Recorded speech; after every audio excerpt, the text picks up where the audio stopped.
ನಾಡಿದ್ದು ನಾಡಿದ್ದು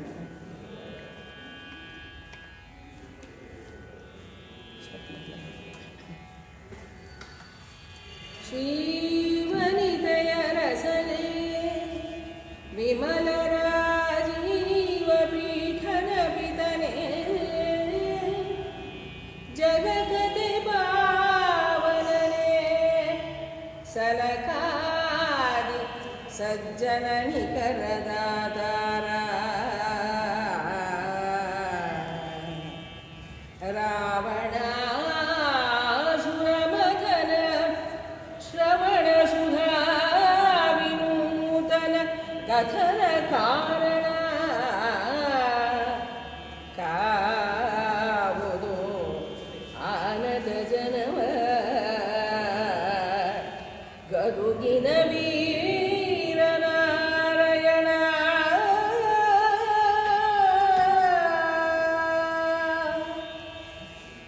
ವಂದಿತಾಮಳ ಚರಿತನು ಅಮರಾನಂದ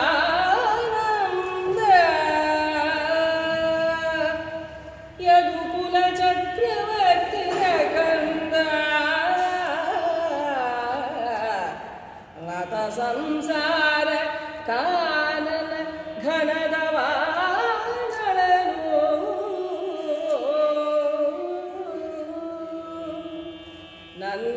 ನಂದನಂದನ ಸನ್ನಿಭನು ಸಾನಂದದಿಂದಲೇ ನಮ್ಮುವನು ಕೃಪೆಯಿಂದ ಸಲಹುಗೆ ದೇವ ಜಗದಾರಾಧ್ಯ ಗುರುರಾಯ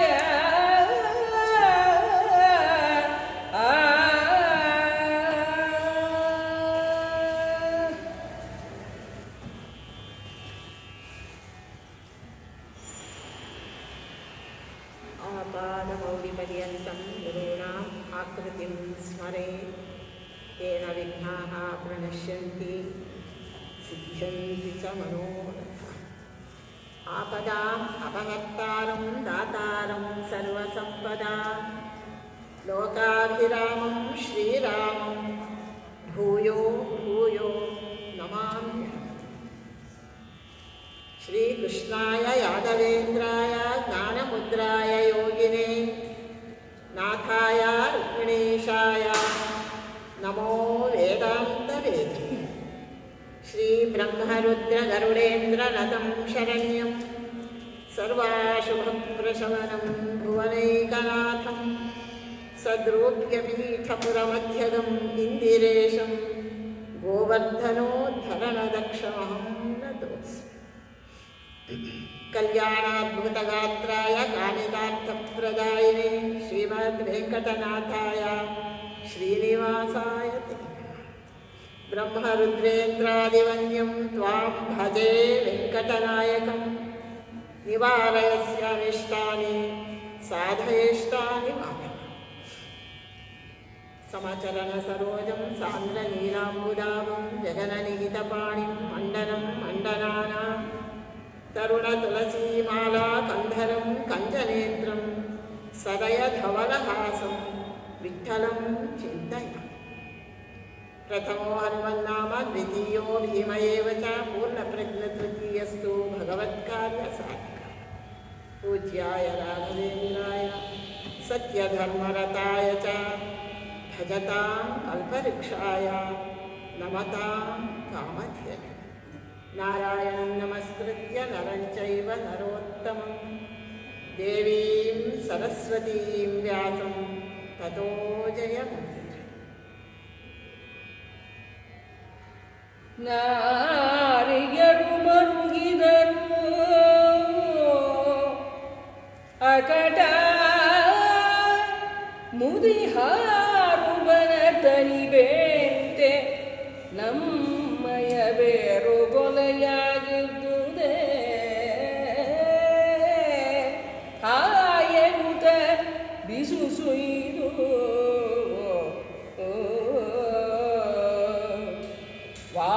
ವಾರಿಜಾನನೆ ಕುಂಟಿ ಮೆಲ್ಲನೆ ಸಾರಿದಳು ನಯದಲ್ಲಿ ರಹಸ್ಯದಲ್ಲಿ ಆರುವ ವಿಯದವೋನು ಭಿನ್ನಹ ಮಾಡಿದಳು ಪತಿಗೆ.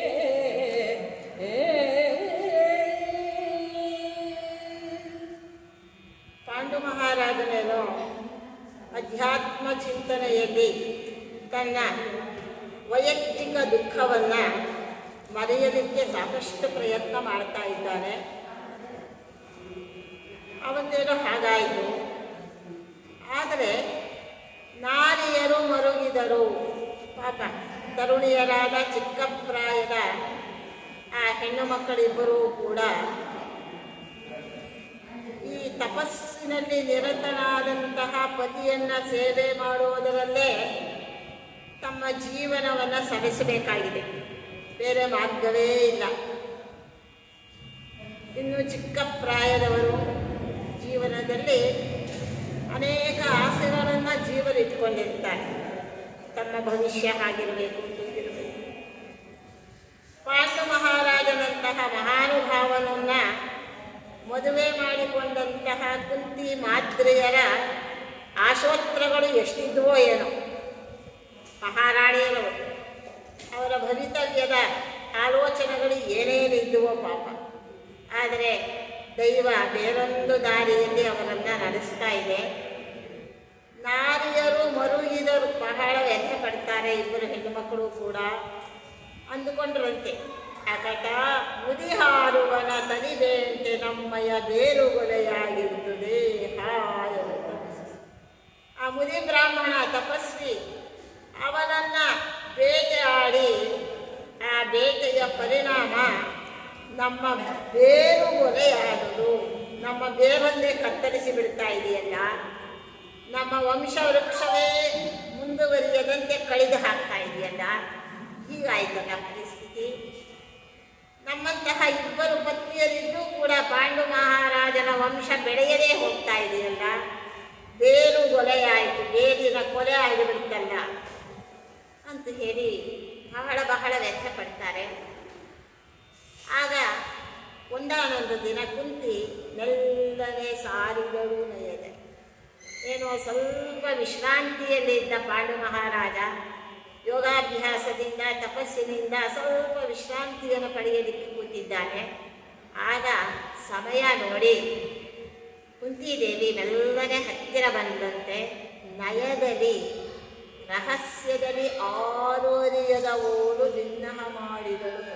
ಇದು ಎಂಥ ವಿಚಾರ ಅಂದರೆ ಬಹಳ ಸೂಕ್ಷ್ಮವಾದ ವಿಚಾರ. ಯಾರಿಗೂ ಗೊತ್ತಾಗಬಾರದು. ಸಂಸಾರ ರಹಸ್ಯ ಇರಬೇಕಂತೆ. ರೋಗ ಬಯಲಾಗಬೇಕಂತೆ. ಯಾವಾಗಲೂ ಕೂಡ ಸಂಸಾರ ಬಿಟ್ಟು ರೋಗ ರಟ್ಟು ಅಂತ. ರೋಗನ 4 ಮಂದಿ ಕೈಲಿ ಹೇಳ್ಕೊಂಡಾಗ ಅದಕ್ಕೇನಾದ್ರು ಒಂದು ಪರಿಹಾರ ಚಿಕಿತ್ಸೆ ಉಂಟಾಗ್ತದೆ. ಸಂಸಾರದ ಸಮಸ್ಯೆಗಳನ್ನು ಹೇಳಿಕೊಂಡಾಗ ಸಮಾಜದಲ್ಲಿ ನಗೆಪಾಟಲಿಗೆ ಗುರಿಯಾಗಿರುತ್ತಾರೆ.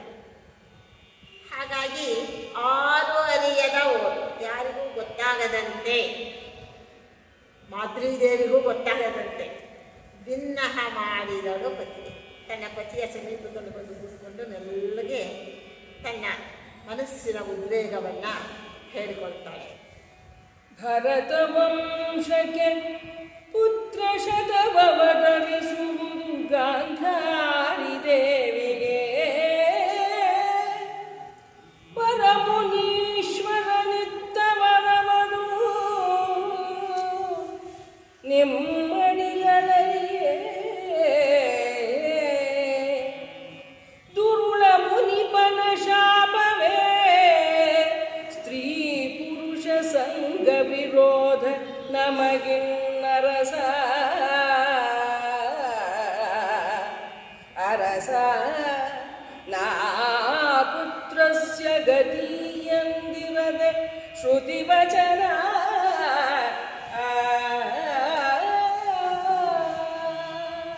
ಪಾಂಡುರಾಜನಲ್ಲಿ ಪ್ರಸ್ತಾಪ ಮಾಡ್ತಾರೆ ಕುಂತಿದೇವಿ. ವ್ಯಾಸ ಮಹಾರಾಯರು ಬಂದಿದ್ದರು. ವ್ಯಾಸಪ್ರಭುಗಳು ಗಾಂಧಾರಿ ದೇವಿಗೆ ಧೃತರಾಷ್ಟ್ರನಿಗೆ ಅನುಗ್ರಹ ಮಾಡಿದರು.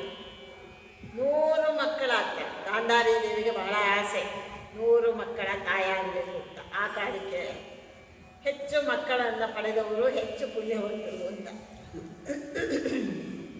ಆದರೆ ರನ್ನನ ಗದಾ ಯುದ್ಧದಲ್ಲಿ ರನ್ನ ಕವಿ ಹೇಳಿಸ್ತಾನೆ, 100 ಮಕ್ಕಳ ತಾಯಿ ಅಂತ ಹೇಳಿ ನಿನಗೇನು ಹೆಮ್ಮೆ ಇತ್ತು, ಇವತ್ತು 100 ಮಕ್ಕಳ ಅಲ್ಲ, 100 ವ್ಯಥೆ 100 ದುಃಖಗಳ ತಾಯಿಯಾಗಿದ್ದೀರಿ. ಎಲ್ಲ ಹೋಗ್ಬಿಟ್ಟಿದ್ದಾರೆ, ದುರ್ಯೋಧನ ಒಬ್ಬ ಉಳ್ಕೊಂಡಿದ್ದಾನೆ. ಆಗ ಹೇಳ್ತಾ ಇದ್ದೆ, 100 ದುಃಖಗಳ ತಾಯಿ ಆಗಿದ್ದೀಯಲ್ಲ ನೀನು ಅಂತ ಹೇಳಿ. ಹಾಗೆ ಅವ್ರು ಕೇಳ್ಕೊಂಡಿದ್ದು, ನನಗೆ 100 ಮಕ್ಕಳಾಗಬೇಕು ಸ್ವಾಮಿ. ಆ 100 ಮಕ್ಕಳು ಧೃತರಾಷ್ಟ್ರನಂತೆ ಅತ್ಯಂತ ಸಾಮರ್ಥ್ಯಶಾಲಿಗಳಾಗಿರಬೇಕು ಕೇಳ್ಕೊಂಡಿದ್ದು. ಕೊಟ್ಟಿದ್ದಾನೆ, ಮುನೀಶ್ವರನಿತ್ತ ವರವದು ನಿಮ್ಮಡಿಗಳಲ್ಲಿ. ನಿಮಗೆ ಗೊತ್ತಿದೆ, ವ್ಯಾಸ ಮಹರ್ಷಿಗಳು ಅವಳಿಗೆ ಆ ವರವನ್ನು ಕೊಟ್ಟಿದ್ದಾರೆ. ಅದಕ್ಕೆ ಮೊದಲೇ ರುದ್ರದೇವರು ಕೊಟ್ಟಿದ್ದರಂತೆ. ದುರುಳ ಮುನಿಪನ ಶಾಪವೇ ಸ್ತ್ರೀ ಪುರುಷ ಸಂಘ ವಿರೋಧ ನಮಗೆ. ಆದರೆ ನಮ್ಮ ಪರಿಸ್ಥಿತಿ ಹೇಗಾಗಿದೆ? ಆ ದುರುಳ ಮುನಿಪ ಅಂತಾಳೆ, ಭಾಳ ಸಿಟ್ಟು ಬಂದಿದೆ. ಆ ದುಷ್ಟ ಬ್ರಾಹ್ಮಣ ನಿನ್ನ ಕೈಯಿಂದ ಹತ್ಯೆಯನ್ನು ಆಗಿ ನಮಗೆ ಶಾಪ ಕೊಟ್ಟು ನಮ್ಮ ಜೀವನವನ್ನೇ ಹುರಿಗೊಟ್ಟಿ ಹೋದ. ಆ ದುಷ್ಟ ಮುನಿಯ ಶಾಪದಿಂದ ಸ್ತ್ರೀ ಪುರುಷ ಸಂಘವೇ ನಮಗೆ ಇಲ್ಲದೆ ಆಯಿತು. ನಮಗೆ ಮಕ್ಕಳಾಗುವ ಸಂಭವವೇ ಇಲ್ಲದೆ ಹೋಯಿತು. ಅರಸ ನಾ ಪುತ್ರಸ್ಯ ಗತಿ ಎಂದಿರದೆ ಶ್ರುತಿವತಿ. ಸ್ವಾಮಿ, ನಿನಗೆ ಇಲ್ಲದ ವಿಚಾರ ಇಲ್ಲ. ಯಾಕೆ ಅಂದರೆ ಶಾಸ್ತ್ರಗಳನ್ನು ಬಹಳ ಚೆನ್ನಾಗಿ ಅಧ್ಯಯನ ಮಾಡಿದ ಮಹಾನುಭಾವ ಆಗಿದ್ದೀವಿ. ಅಪುತ್ರಸ್ಯ ಗತಿರ್ನಾಸ್ತಿ ಅಂತ ಶಾಸ್ತ್ರ ಹೇಳ್ತಾರೆ, ಶ್ರುತಿ ಅಂದರೆ ವೇದಗಳು ಹೇಳ್ತಾರೆ. ನಿನಗೆ ಗೊತ್ತಿದೆ ಅಲ್ವಾ ಈ ವಿಚಾರ ಅಂತ ಹೇಳಿ ಪ್ರಸ್ತಾಪ ಮಾಡ್ತಾ ಇದ್ದಾರೆ. ಧರೆಯ ರಾಜ್ಯ ಸ್ಥಿತಿಗೆ ಸುತರವತರಿಸುವರು ಗಾಂಧಾರಿಗೆ, ಆ ಪುತ್ರರಿಗೆ ಸುತರು, ಆ ಸುತರ ಸುತರು, ಆ ಸುತರ ಸೂನುಗಳು ಧರೆ ಪರಂಪರೆಯಿಂದಲೇ ಅತ್ತಲೇ ಸರಿಯುವುದು. ಈ ನಿಮ್ಮಡಿಗೆ ಗರ್ಭಾಸ್ತರಣ ಸವಿಧಾನವೇ ಕಡೆಗೆಂದಳ ಕುಂತಿ.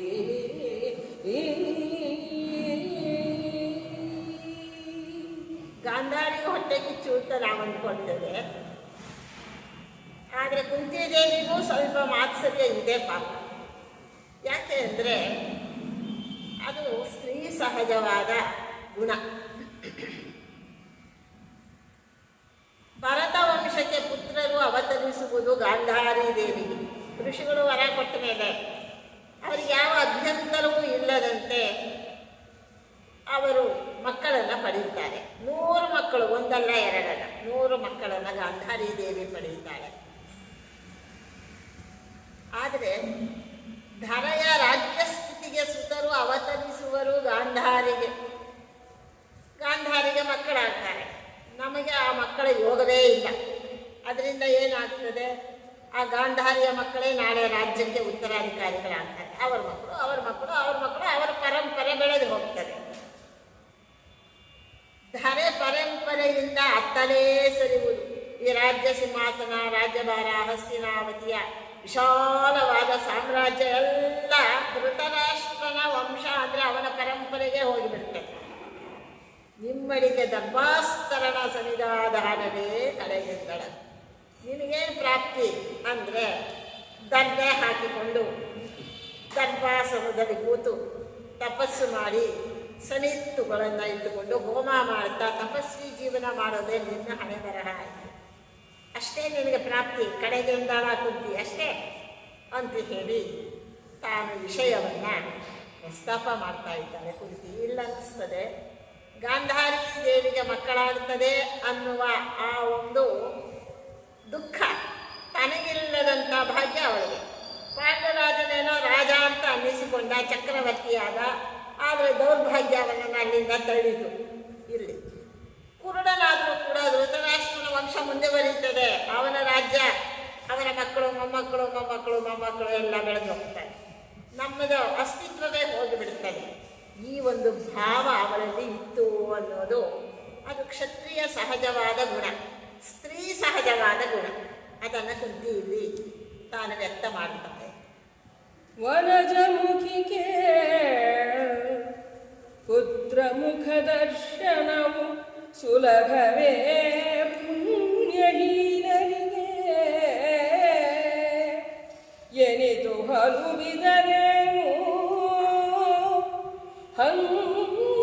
ಹಂಗಿಗರಾವು ದುಷ್ಕೃತಿಗೆ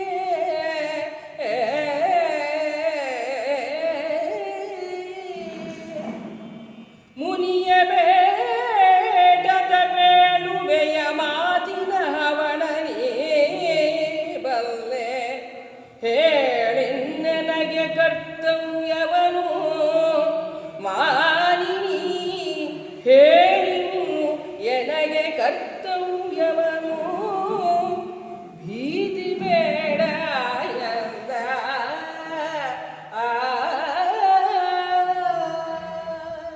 ಕುಂತಿಯ ಮಾತುಗಳನ್ನು, ಅವಳ ಮನಸ್ಸಿನ ಆ ದುಃಖದ ಒಂದು ಸ್ಥಿತಿಯನ್ನು ತಿಳ್ಕೊಂಡ ಪಾಪ ಪಾಂಡುರಾಜ.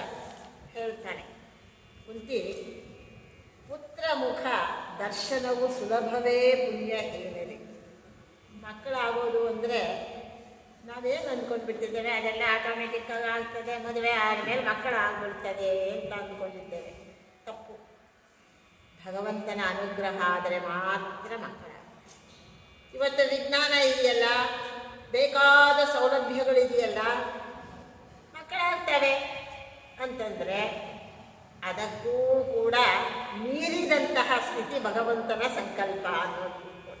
ಬೇಕಾದಂತಹ ಚಿಕಿತ್ಸೆಗಳನ್ನು, ಉಪಾಯಗಳನ್ನು ಮಾಡಿಕೊಂಡರೂ ಕೂಡ ಮಕ್ಕಳಾಗದೇ ಇದ್ದವರಿದ್ದಾರೆ, ಬೇಕಾದಷ್ಟು ಮಂದಿ ಇದ್ದಾರೆ ಇವತ್ತು.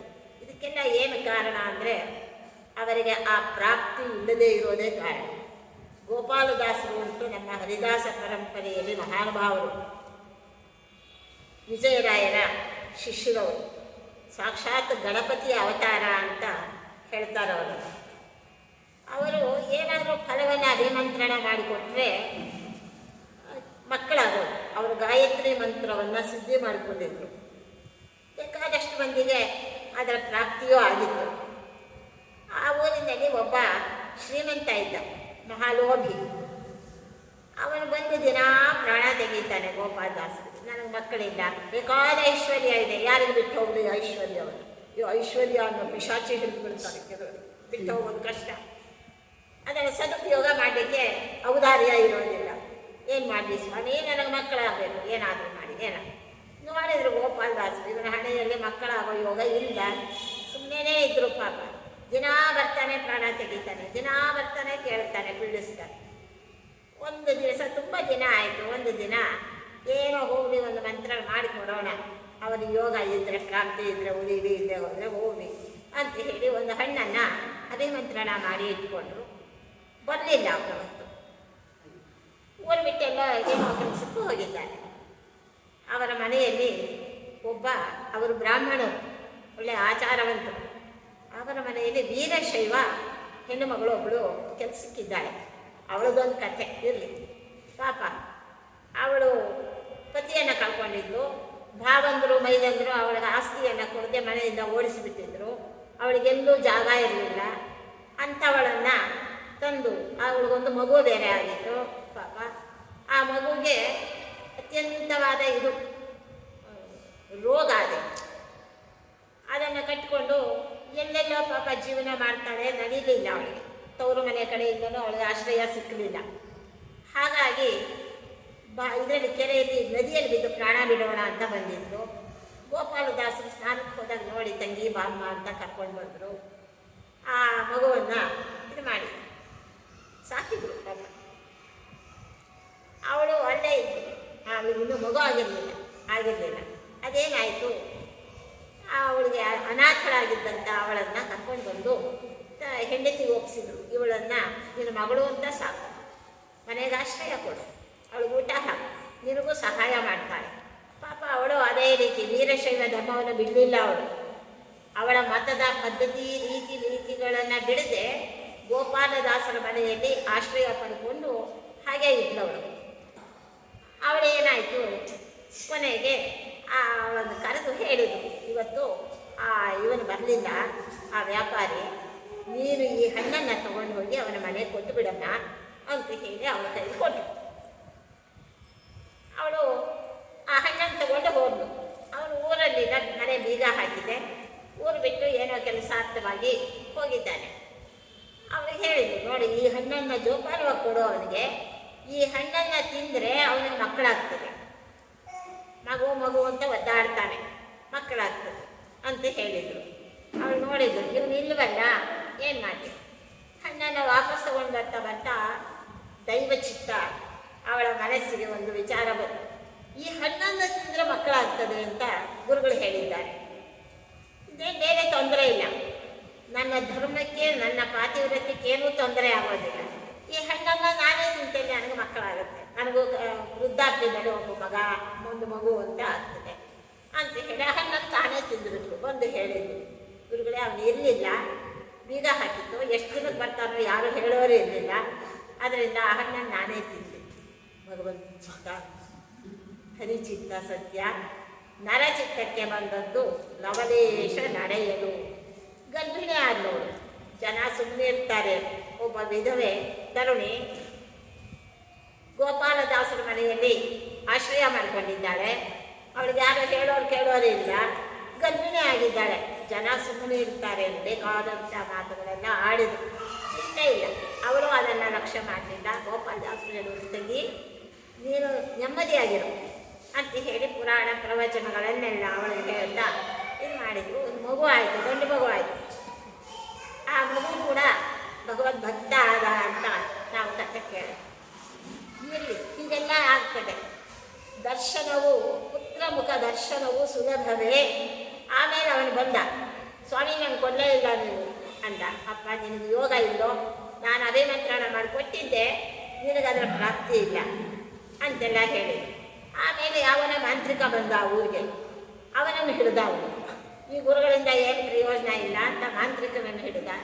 ಅವನೇನೋ ಯಂತ್ರ ಮಂತ್ರ ಎಲ್ಲ ಮಾಡಿ ಅವನಿಗೆ ಬೇಕಾದಷ್ಟು ದುಡ್ಡು ಕಿತ್ಕೊಂಡು ನಿನಗೊಂದು ಮಗು ಖಂಡಿತ ಆಗ್ತದೆ ಅಂತ ಮಗು ಆಯಿತು. ಗುರುಗಳಿಂದ ಅವನ ನಂಬಿಕೆನೂ ಹೋಯಿತು. ಈ ಗುರುಗಳೆಲ್ಲ ಏನು ಸುಮ್ಮನೆ ಏನೋ ಹೇಳಿದ್ರು. ನೋಡು ಮಗ ಆಯಿತು ನನಗೆ. 5 ವರ್ಷ ಆದಮೇಲೆ ಅವನೇನು ಮಂತ್ರ ಮಾಡಿ ಮಾಂತ್ರಿಕ ಕೊಟ್ಟಿದ್ದ, ಅದರ ಆಯುಷ್ಯ ಮುಗಿದೋಯ್ತು. 5 ವರ್ಷ ಆದಮೇಲೆ ಅದು ಹೋಯ್ತು. ಕೆಲವು ಸಲ ಪ್ರಾಪ್ತಿ ಇಲ್ಲದೆ ಹೋದರೆ ನಾವು ಬಲಾತ್ಕಾರವಾಗಿ ದೇವರಿಂದ ಅಥವಾ ಗುರುಗಳಿಂದ ಪಡ್ಕೊಳ್ಳೋಕೆ ಹೋದರೆ ಅದು ನಮಗೆ ಸುಖ ಕೊಡೋದಿಲ್ಲ, ದುರಂತವಾದ ದುಃಖವನ್ನೇ ಕೊಟ್ಟು ಹೋಗ್ತದೆ. ಹಾಗಾಯಿತು. ಆಮೇಲೆ ಅವನು ಕರೆದು ಹೇಳಿದ್ರು, ಅಪ್ಪ ನೀನು ಯೋಗ ಇರಲಿಲ್ಲೋ, 7 ಜನ್ಮದಲ್ಲಿ ನೀನು ಮಕ್ಕಳ ಯೋಗ ಇಲ್ಲ, ಆದ್ದರಿಂದ ನಾನು ನಿನಗೆ ಕೊಡಲಿಲ್ಲ, ಈ ದುಃಖ ಬೇಡ ಅಂತ. ನೋಡು ಏನು ಪರಿಸ್ಥಿತಿ ಆಯಿತು. 5 ವರ್ಷ ಇದ್ದು ಮಗು ಹೋಯಿತು, ಮಕ್ಕಳೇ ಆಗಲಿಲ್ಲ ಅಂದರೆ ಅದೊಂದು ರೀತಿ, ಒಂದೇ ದುಃಖ ಇರ್ತದೆ. 5 ವರ್ಷ ಬೆಳೆದು ಮಗು ಹೋಯ್ತಲ್ಲ, 2 ದುಃಖ ಆಯ್ತು ನಿಮಗೆ. ಆದ್ದರಿಂದ ಭಗವದ್ ಇಚ್ಛೆಗೆ ನಾವು ವಿರೋಧ ಹೋಗಬಾರದು ಹೇಳ್ತಾರೆ. ಪುತ್ರ ಮುಖ ದರ್ಶನವು ಸುಲಭವೇ ಪುಣ್ಯಹೀನರಿಗೆ. ನಮಗೆ ಪುಣ್ಯ ಇಲ್ಲ, ಅದರಿಂದ ಆಗಿಲ್ಲಮ್ಮ. ಎನಿತು ಹೊಲಬಿದರೆ, ಎಷ್ಟು ನಾವು ದುಃಖಪಟ್ಟರು, ಎಷ್ಟು ಹೊಲಬಿದರು ಏನು ಪ್ರಯೋಜನ ಇದೆ. ಅದಕ್ಕೆ ಹೇಳ್ತಾರೆ, ಪರಮಾತ್ಮನನ್ನು ನಿಂದನೆ ಮಾಡಿ ಪ್ರಯೋಜನ ಇಲ್ಲ. ಅಯ್ಯೋ ದೇವರು ನಮಗೆ ಕೊಡಲಿಲ್ಲ, ಹಾಳಾದ ದೇವರು ನಮಗೆ ಹೀಗೆ ಮಾಡಿದ, ಇದು ಬೇರೆ ಹೇಳ್ತಾರೆ. ಅದರಿಂದ ಹೇಳ್ತಾರೆ, ಪರಮಾತ್ಮನನ್ನು ನಿಂದನೆ ಮಾಡಿಬಿಡ್ತಾರೆ. ನಮ್ಮ ದುರಾದೃಷ್ಟಕ್ಕೆ ಕೊಟ್ಟು ಹುಟ್ಟದ ಮುನ್ನ ಪರಮಾತ್ಮನನ್ನು ಬೈದರೆ ಏನು ಪ್ರಯೋಜನ. ಆದ್ದರಿಂದ ಎಷ್ಟು ಹೊಲದಿದರೇನು ಹಂಗಿಗರಾಗುವುದು ಶ್ರುತಿ. ನಮ್ಮ ಪ್ರಾರಬ್ಧ ಕರ್ಮಕ್ಕೆ ನಾವು ಹಂಗಿಗರಾಗಿದ್ದೇವೆ, ಅದರ ಹಂಗಿನಲ್ಲಿದ್ದೇವೆ, ಏನು ಮಾಡಲಿಕ್ಕೆ ಆಗೋದಿಲ್ಲ. ಕುಂತಿ ಮುನಿಯ ಬೇಟದ ಬೇಳುವೆಯ ಮಾತಿನ ಹವಣ ನೀನೇ ಬಲ್ಲೆ. ಆ ಋಷಿ ಕೊಟ್ಟ ಶಾಪ ಗೊತ್ತಿದೆ ನಿನಗೆ, ನಾನು ಹೇಳಿದ್ದೇನಲ್ವಾ, ನೀನೂ ಕೂಡ ನಿನ್ನ ಪತ್ನಿಯ ಸಂಗ ಮಾಡಿ ಆ ಸುಖದಲ್ಲಿ ರತನಾಗಿರುವ ಕಾಲಕ್ಕೆ ನಿನಗೆ ಮರಣ ಉಂಟಾಗಲಿ ಅಂತ ಶಾಪ ಕೊಟ್ಟಿದ್ದಾನಲ್ವಾ. ಹೇಳು, ನಿನಗೆ ಕರ್ತವ್ಯವನ್ನು ಮಾನಿನ ಬೀಗಿಬೇಡ. ನೋಡು, ನಿನ್ನ ಮನಸ್ಸಲ್ಲಿ ಏನಾದರೂ ಬೇರೆ ಪರಿಹಾರ ಇದ್ದರೆ ದಯಮಾಡಿ ಅದನ್ನು ಸಂಕೋಚ ಇಲ್ಲದೆ ಹೇಳಮ್ಮ. ನಿನಗಿಂತ ನನಗೆ ಸಲಹೆ ಕೊಡುವವರಿಗ, ಸಲಹೆ ಕೊಡುವುದರಲ್ಲಿ ಹೆಂಡತಿಗಿಂತ ಹೆಚ್ಚಿನವರಿಲ್ಲ, ಆಗ ಕೆಟ್ಟ ಸಲಹೆ ಕೊಡಬಾರ್ದು ಅಷ್ಟೇ. ನಿಮ್ಮ ಅಪ್ಪ ಅಮ್ಮನ ಬಿಟ್ಟುಬಿಡು, ಬಂಧುಗಳನ್ನೆಲ್ಲ ತ್ಯಾಗ ಮಾಡು, ನಾನು ಹೇಳಿದ ಹಾಗೆ ಕೇಳ್ಕೊಂಡಿರು ಅಂತ ಹೇಳಿ. ಅದಕ್ಕೆ ಯಾವಳೋ ಒಬ್ಬಳು ಹೆಣ್ಣು ಮಗಳು ಎಷ್ಟು ವರ ಹುಡುಕಿದ್ರು ಮದುವೆಗೆ ಒಪ್ಪಲಿಲ್ಲ. ಮನೆಗೆ ಅವಳ ತಂದೆ ಹೇಳಿದ, ನಿನಗೆ ಎಂಥ ವರ ಬೇಕೆ ತಾಯಿ ನನ್ನಮ್ಮ, ಯಾವುದೂ ಒಪ್ಪಲಿಲ್ವಲ್ಲ ನೀನು, ಅದಕ್ಕೆ ರಿಟೈರ್ಡ್ ಮಿಲ್ಟ್ರಿ ಇವನು ಬೇಕು ಅಂದು, ಮಿಲ್ಟ್ರಿ ಸಿಪಾಯಿ ಬೇಕು. ಯಾಕಮ್ಮ ಎಲ್ಲ ಹೋಗಿ ಮಿಲಿಟ್ರಿ ಸಿಪಾಯಿ ಅಂತ ಹೇಳ್ತಾ ಇದ್ದೀಯಲ್ಲ ಅಂದರೆ, ಅವನಿಗೆ ತನ್ನ ಲೀಡರ್ ಮಾತು ಕೇಳಿ ಕೇಳಿ ಅಭ್ಯಾಸ ಆಗಿರ್ತದೆ. ಅವನು ಏನು ಹೇಳಿದ್ರೆ ಅದನ್ನು ಫಾಲೋ ಮಾಡ್ತಾನೆ, ಏನು ಯೋಚನೆ ಮಾಡೋದಿಲ್ಲ ಅವನು. ಅದಕ್ಕೋಸ್ಕರ ಅಂಥವನ್ನ ನಾನು ಮಾಡಿಕೊಂಡ್ರೆ ನನ್ನ ಮಾತು ಕೇಳ್ತಾನೆ, ನನ್ನ ಮಾತು ಕೇಳಿದ್ರೆ ಹೇಳೋದಿಲ್ಲ, ಅದಕ್ಕೆ ಅಂಥವನೇ ಬೇಕು ಅಂತ ಹೀಗೆಲ್ಲ ಇರ್ತದೆ ಜಗತ್ತಿನಲ್ಲಿ. ಆದ್ದರಿಂದ ನನಗೆ ಕರ್ತವ್ಯ ಏನು ಗೊತ್ತಾಗ್ತಾ ಇಲ್ಲ, ಹೇಳು ಅಂತ ಹೇಳಿ, ಹೆದರ್ಕೋಬೇಡ ಹೇಳು ಅಂತ ಹೇಳಿ ಪಾಂಡು ಮಹಾರಾಜ ಹೇಳ್ತಾ ಇದ್ದ. ನಾರಿಯರು ಮತ್ತಲ್ಲಿ ರಾಜಕುಮಾರಿಯರು ಛಲವಾದಿಗಳು, ಗಾಂಧಾರಿಗಾಗುವುದು ಪುತ್ರ ಸಂತತಿ ಎಂಬ ಭೇದದಲ್ಲಿ ತೀರ ಭಿನ್ನವಿಸಿದೆನು. ಕಾರ್ಯದ ಭಾರವನು ನೀ ಬಲ್ಲೆ, ಇವಳು ವಿಕಾರಿಯನ್ನದಿರು ಎಂದು ರಾಯನ ಚರಣ ಕೆರಗಿದಳು.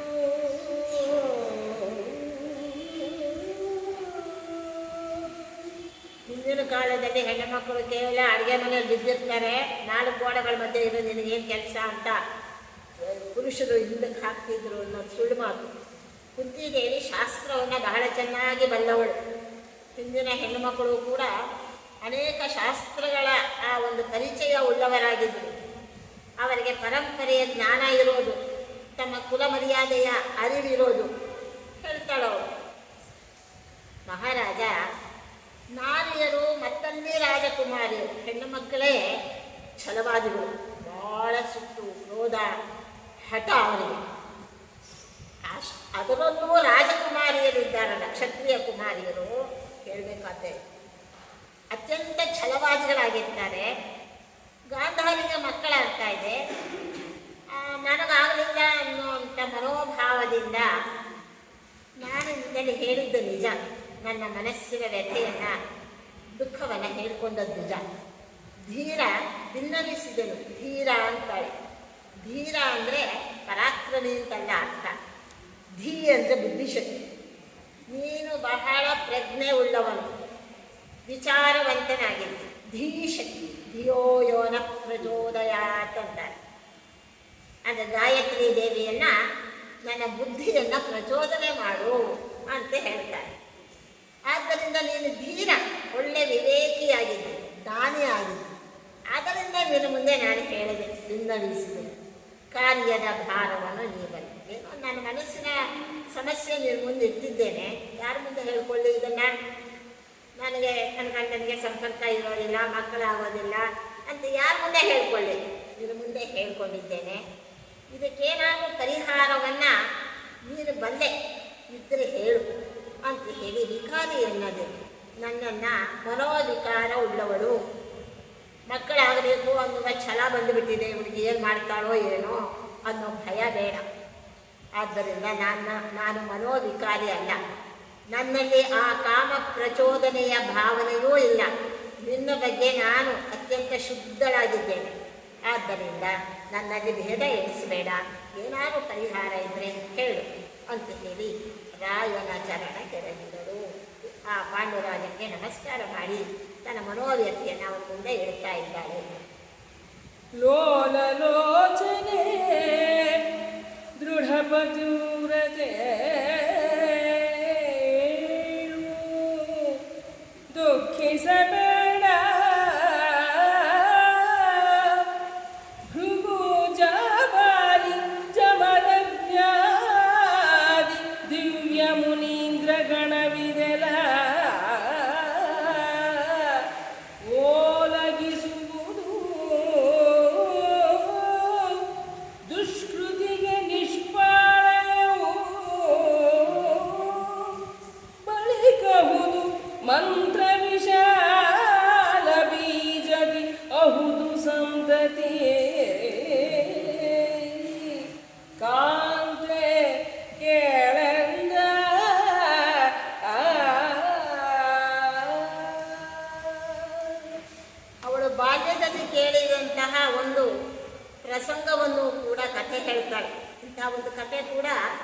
ಪುರಾಣದಲ್ಲಿ ನಾನು ಕೇಳಿದ್ದೇನೆ ಮಹಾರಾಜ. ಆ ರಾಜ ಅವಳಿಗೆ ಅನುಮತಿ ಕೊಟ್ಟ, ಅವರು ಮಕ್ಕಳನ್ನು ಪಡೆದರು. ಇಂಥ ಪ್ರಸಂಗಗಳು ಇದೆ ಅಂತ ಕಥೆಯನ್ನೆಲ್ಲ ಹೇಳಿದ್ದೆ. ಪಾಂಡುರಾಜನು ಹೇಳಿದ, ಹೌದು ನಾನು ಕೂಡ ಕೇಳಿದ್ದೇನೆ ಅಂಥ ಪ್ರಸಂಗವನ್ನು ಅಂತ ಹೇಳಿ ಹೇಳ್ತಾನೆ. ಲೋಲಲೋಚನೆ ದೃಢ ಪತಿವ್ರತೆ, ಏಳು ನಿನ್ನ ಪಾತಿವ್ರತ್ಯದ ಬಗ್ಗೆ ನನಗೇನೇನೂ ಸಂಶಯ ಇಲ್ಲ. ನನ್ನ ಕಾಲು ಬಿಡು, ಏಳು, ದುಃಖ ಪಡಬೇಡ. ಭೃಗು ಮಹರ್ಷಿಗಳು, ಜಾಬಾಲಿಗಳು, ಜಮದಗ್ನಿಗಳು ಇಂಥ ದಿವ್ಯರಾದಂತಹ ಮಹರ್ಷಿಗಳಿದ್ದಾರೆ. ನ್ಯಾಯ ನಿರ್ಣಯವನ್ನು ಮಾಡುವಂತಹ, ಧರ್ಮ ಪ್ರಜ್ಞೆಯುಳ್ಳಂತಹ, ನನಗೆ ಮಾರ್ಗದರ್ಶನ ಮಾಡುವಂತಹ ಧೀಮಂತರಾದ, ಪ್ರಜ್ಞಾವಂತರಾದ ಋಷಿಮುನಿಗಳು ಬೇಕಾದಷ್ಟು ಮಂದಿ ಇದ್ದಾರೆ ಈ ಕಾಡಿನಲ್ಲಿ. ಓಲೈಸುವುದು, ಅವರನ್ನು ಹೋಗಿ ಕೇಳಿಕೊಳ್ಳೋಣ. ನಾನು ನೀನು ಇಬ್ಬರೇ ತೀರ್ಮಾನ ಮಾಡೋದು ಬೇಡ. ಯಾಕೆಂದರೆ ನಮ್ಮ ವೈಯಕ್ತಿಕ ವಿಷಯಗಳನ್ನು ನಾವೇ ನಿರ್ಣಯಕ್ಕೆ ತಗೊಂಡ್ಬಿಡೋದು. ಧರ್ಮ ಸಿಂಧು ಹೋಗಿ ಅನುಕೂಲ ಸಿಂಧು ಆಗಿಬಿಡ್ತದೆ, ಅದು ಬೇಡ. ಮಹರ್ಷಿಗಳನ್ನು ಕೇಳೋಣ, ಶಾಸ್ತ್ರಜ್ಞರನ್ನು ಕೇಳೋಣ. ದುಷ್ಕೃತಿಗೆ ನಿಷ್ಪಾಳಯವು ಬರುವುದು. ಅವರು ಏನಾದರೂ ಒಂದು ಪರಿಹಾರ ಹೇಳೇ ಹೇಳ್ತಾರೆ. ಯಾಕೆಂದರೆ ಸಮಸ್ಯೆಯನ್ನು ಹುಟ್ಟು ಹಾಕಿದ ಭಗವಂತನೇ ಅದಕ್ಕೆ ಪರಿಹಾರವನ್ನು ಇಟ್ಟಿರ್ತಾರೆ. ಇದು ಶತಸಿದ್ಧ. ದಾನಿಗಳು ಅದನ್ನು ನಮಗೆ ಹೇಳ್ತಾರೆ, ಏನಾದರೂ ಒಂದು ಪರಿಹಾರ ಖಂಡಿತವಾಗಿ ಹೇಳ್ತಾರೆ. ಮಂತ್ರ ವಿಶಾಲ ಬೀಜದಿ ಅಹುದು ಸಂತತಿ ಕಾಂತೆ ಕೇಳಿ. ಉದಾಹರಣೆಗೆ ನಾವೇ ನೋಡು, ಧೃತರಾಷ್ಟ್ರ, ಪಾಂಡು, ವಿದುರ ನಾವು ಹೇಗೆ ಹುಟ್ಟಿದ್ವಿ ಅದನ್ನು ಯೋಚನೆ ಮಾಡಿ. ವೇದವ್ಯಾಸನ ಅನುಗ್ರಹದಿಂದ ನಾವು ಜನ್ಮವನ್ನು ಪಡೆದ್ವಿ, ಹೌದಲ್ಲೋ? ಆದ್ದರಿಂದ ನಮಗೆ ಖಂಡಿತ ಪರಿಹಾರ ಸಿಗ್ತದೆ. ಮಂತ್ರ ವಿಶಾಲ ಬೀಜದಿ ಅಹುದು. ನೋಡಿ, ಮಂತ್ರದಿಂದ ಎಂಥ ಮಂತ್ರಗಳಿದೆ ನಮ್ಮ ವೇದಗಳಲ್ಲಿ. ಆದರೆ ಇವತ್ತು ಅದನ್ನು ಉಪಾಸನೆ ಮಾಡುವವರೂ ಇಲ್ಲ, ಅದರ ಫಲವನ್ನು ಪಡ್ಕೊಳ್ಳೋರು ಮೊದಲೇ ಇಲ್ಲ, ಅದರ ನಂಬಿಕೆ ಇಲ್ಲ ನಮಗೆ. ವಿಶ್ವಾಸ ತಿಥಿ, ಇದು ರಕ್ಷತೀತಿ ವಿಶ್ವಾಸ ಅಂತ. ಎಲ್ಲಿ ನಮಗೆ ನಂಬಿಕೆ ಇದೆಯೋ ಅದು ನಮ್ಮನ್ನು ಕಾಪಾಡುತ್ತೆ. ನಮಗೆ ನಂಬಿಕೆನೇ ಇಲ್ಲ, ಶಾಸ್ತ್ರದಲ್ಲಿ, ಗ್ರಂಥಗಳಲ್ಲಿ, ವೇದಗಳಲ್ಲಿ ನಂಬಿಕೆನೇ ಕಳ್ಕೊಂಡು ಬಿಟ್ಟಿದ್ದೇವೆ ನಾವು. ನಮಗೆ ಎಲ್ಲಿಂದ ರಕ್ಷಣೆ ಸಿಗ್ತದೆ? ಅದರ ಫಲ ಎಲ್ಲಿ ಸಿಗ್ತದೆ? ಸಾಧ್ಯ. ಆದ್ದರಿಂದ ಎಂತೆಂಥ ಉತ್ತಮವಾದ ಮಂತ್ರ ಬೀಜಗಳಿವೆ, ವಿಶಾಲ ಬೀಜಗಳು ಆಗುವುದು ಕ್ರಾಂತೆ ಹೇಳಿಲ್ಲ. ಅದರಿಂದ ಯೋಚನೆ ಮಾಡಬೇಡ. ನಾನು ಅದನ್ನೇ ಆಲೋಚನೆ ಮಾಡ್ತೇನೆ ಕೆಲವೊಮ್ಮೆ, ಆದರೆ ಅದಕ್ಕಿನ್ನು ಕಾಲ ಒದಗಿ ಬಂದಿಲ್ಲವೋ ಏನೋ. ಯೋಚನೆ ಮಾಡಬೇಡ ಅಂತ ಸಮಾಧಾನ ಹೇಳ್ತಾ ಇದ್ದಾರೆ. ಭವದನುಗ್ರಹದಿಂದ ಸುತರು ಉದ್ಭವಿಸಿದರೆ ಸೋ, ಅನ್ಯಥಾ ಸಂಭವಿಸಿದರೆ ದುಷ್ಕೀರ್ತಿ ವಧು ಎಂಜನಿಸಲೇ ಕುಲವ.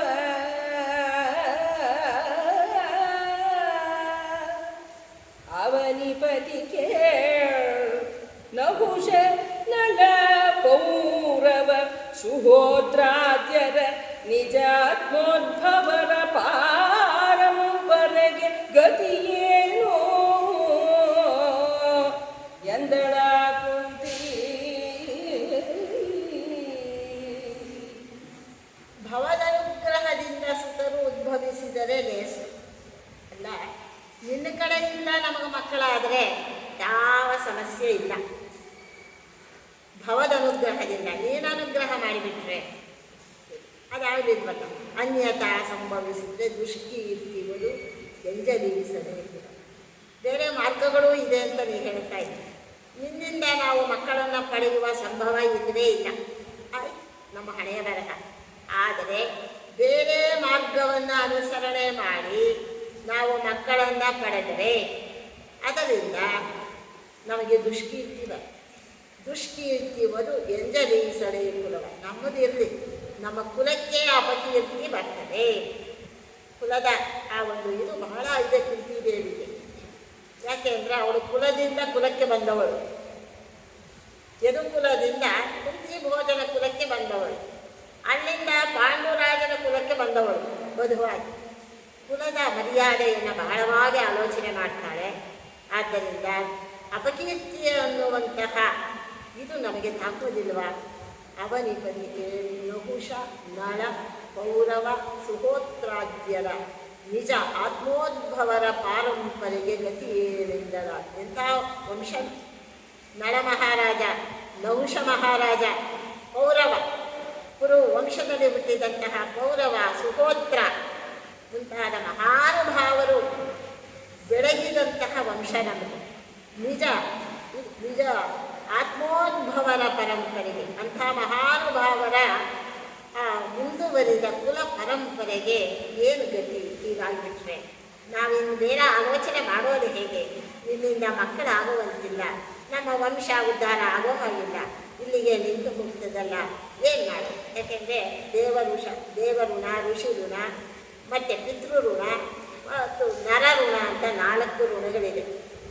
ದೇವಋಣ ಅಂತಂದರೆ ಶಾಸ್ತ್ರ ಅಧ್ಯಯನ ಮಾಡೋದು, ಅಧ್ಯಾತ್ಮವನ್ನು ಮಾಡೋದು, ದೇವಋಣವನ್ನು ತೀರಿಸಿ. ಇನ್ನು ಪಿತೃಋಣ ಅಂತಂದರೆ ಸಂತಾನವನ್ನು ಪಡೆದು ಆ ಪಿತೃಗಳಿಗೆ ಜರತ್ಕಾರು ವಿಷಯ ಕೇಳಿದ್ದೇವೆ ನಾವು. ಜರತ್ಕಾರುನ ಪಿತೃಗಳು ಹೇಳಿದರು, ನಿನ್ನ ವಂಶ ಇಲ್ಲಿಗೆ ನಿಂತು ಹೋಗ್ತಾ ಇದೆಯಲ್ಲೋ, ನಿನ್ನ ವಂಶ ಇಲ್ಲಿಗೆ ನಿಂತು ಹೋದರೆ ನಾವೆಲ್ಲ ದುರ್ಗತಿಗೆ ಬೀಳ್ತೇವಕ್ಕ, ನಾವು ದುರ್ಗತಿಗೆ ಬೀಳಬಾರ್ದು ಅಂತಾದರೆ ನೀನು ಮದುವೆ ಮಾಡ್ಕೋ, ಮಕ್ಕಳನ್ನು ಪಡೆ ಅಂತ ಹೇಳಿದ್ರು. ಪಿತೃಋಣ ತೀರಿಸ್ಬೇಕು. ಹೀಗೆ ದೇವಋಣ, ಪಿತೃಋಣ ಮತ್ತು ಇದನ್ನು ಮಾಡಬೇಕಾದಂಥ ಸಮಾಜಕ್ಕೆ ನಾವು ಮಾಡಬೇಕಾದಂತಹ ಆ ಋಣ, ಯಾವ ಸಮಾಜದಲ್ಲಿ ನಾವು ಹುಟ್ಟಿದ್ದೇವೆ ಆ ಸಮಾಜಕ್ಕೆ ನಾವು ಏನಾದರೂ ಒಂದು ಎಷ್ಟು ಅನುಕೂಲ ಮಾಡಿಕೊಟ್ಟಿದೆ ಸಮಾಜ. ನಮಗೆ ಬದುಕೋದಕ್ಕೆ ವ್ಯವಸ್ಥೆ ಮಾಡಿಕೊಟ್ಟಿದೆ.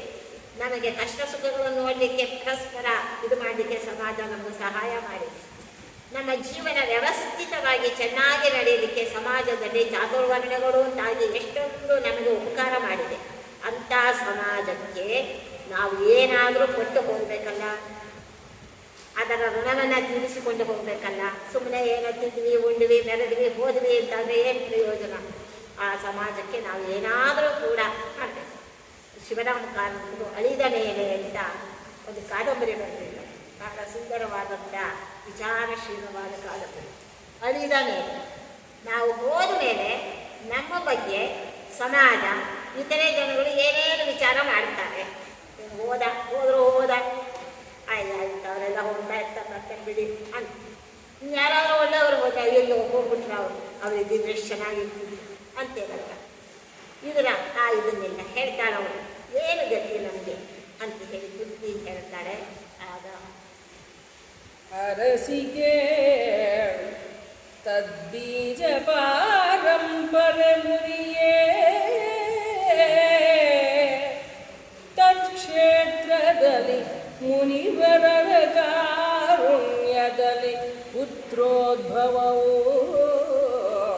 ಅದೇ ವಿಹಿತ ಪರಮ ವೈದಿಕ ಸಿದ್ಧವಿದು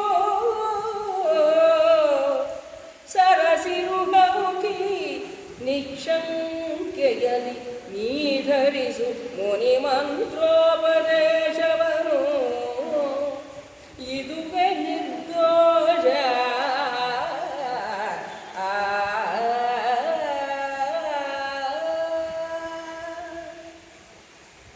ತದ್ಬೀಜ ಪಾರಂಪರೆ ಮುರಿಯೇ ಆಯಿತು, ನಮ್ಮಿಂದ ಆಗಲಿಲ್ಲ, ನಿಂತು ಹೋಯಿತು, ಮುರಿದು ಹೋಯಿತು ವಂಶವೃಕ್ಷ ಅಂತಾದರೆ ತತ್ ಕ್ಷೇತ್ರದಲ್ಲಿ ಆ ರಾಜನ ಅಥವಾ ಪುರುಷನ ಕ್ಷೇತ್ರ ಅಂದರೆ ಅವನ ಪತ್ನಿಯಲ್ಲಿ ಮುನಿವರರ ಕಾರುಣ್ಯದಲ್ಲಿ ದೊಡ್ಡ ದೊಡ್ಡ ತಪಸ್ವಿಗಳಿದ್ದಾರೆ, ಇಂದ್ರಿಯ ನಿಗ್ರಹ ಮಾಡಿದಂಥ ಮಹಾನುಭಾವರಿದ್ದಾರೆ.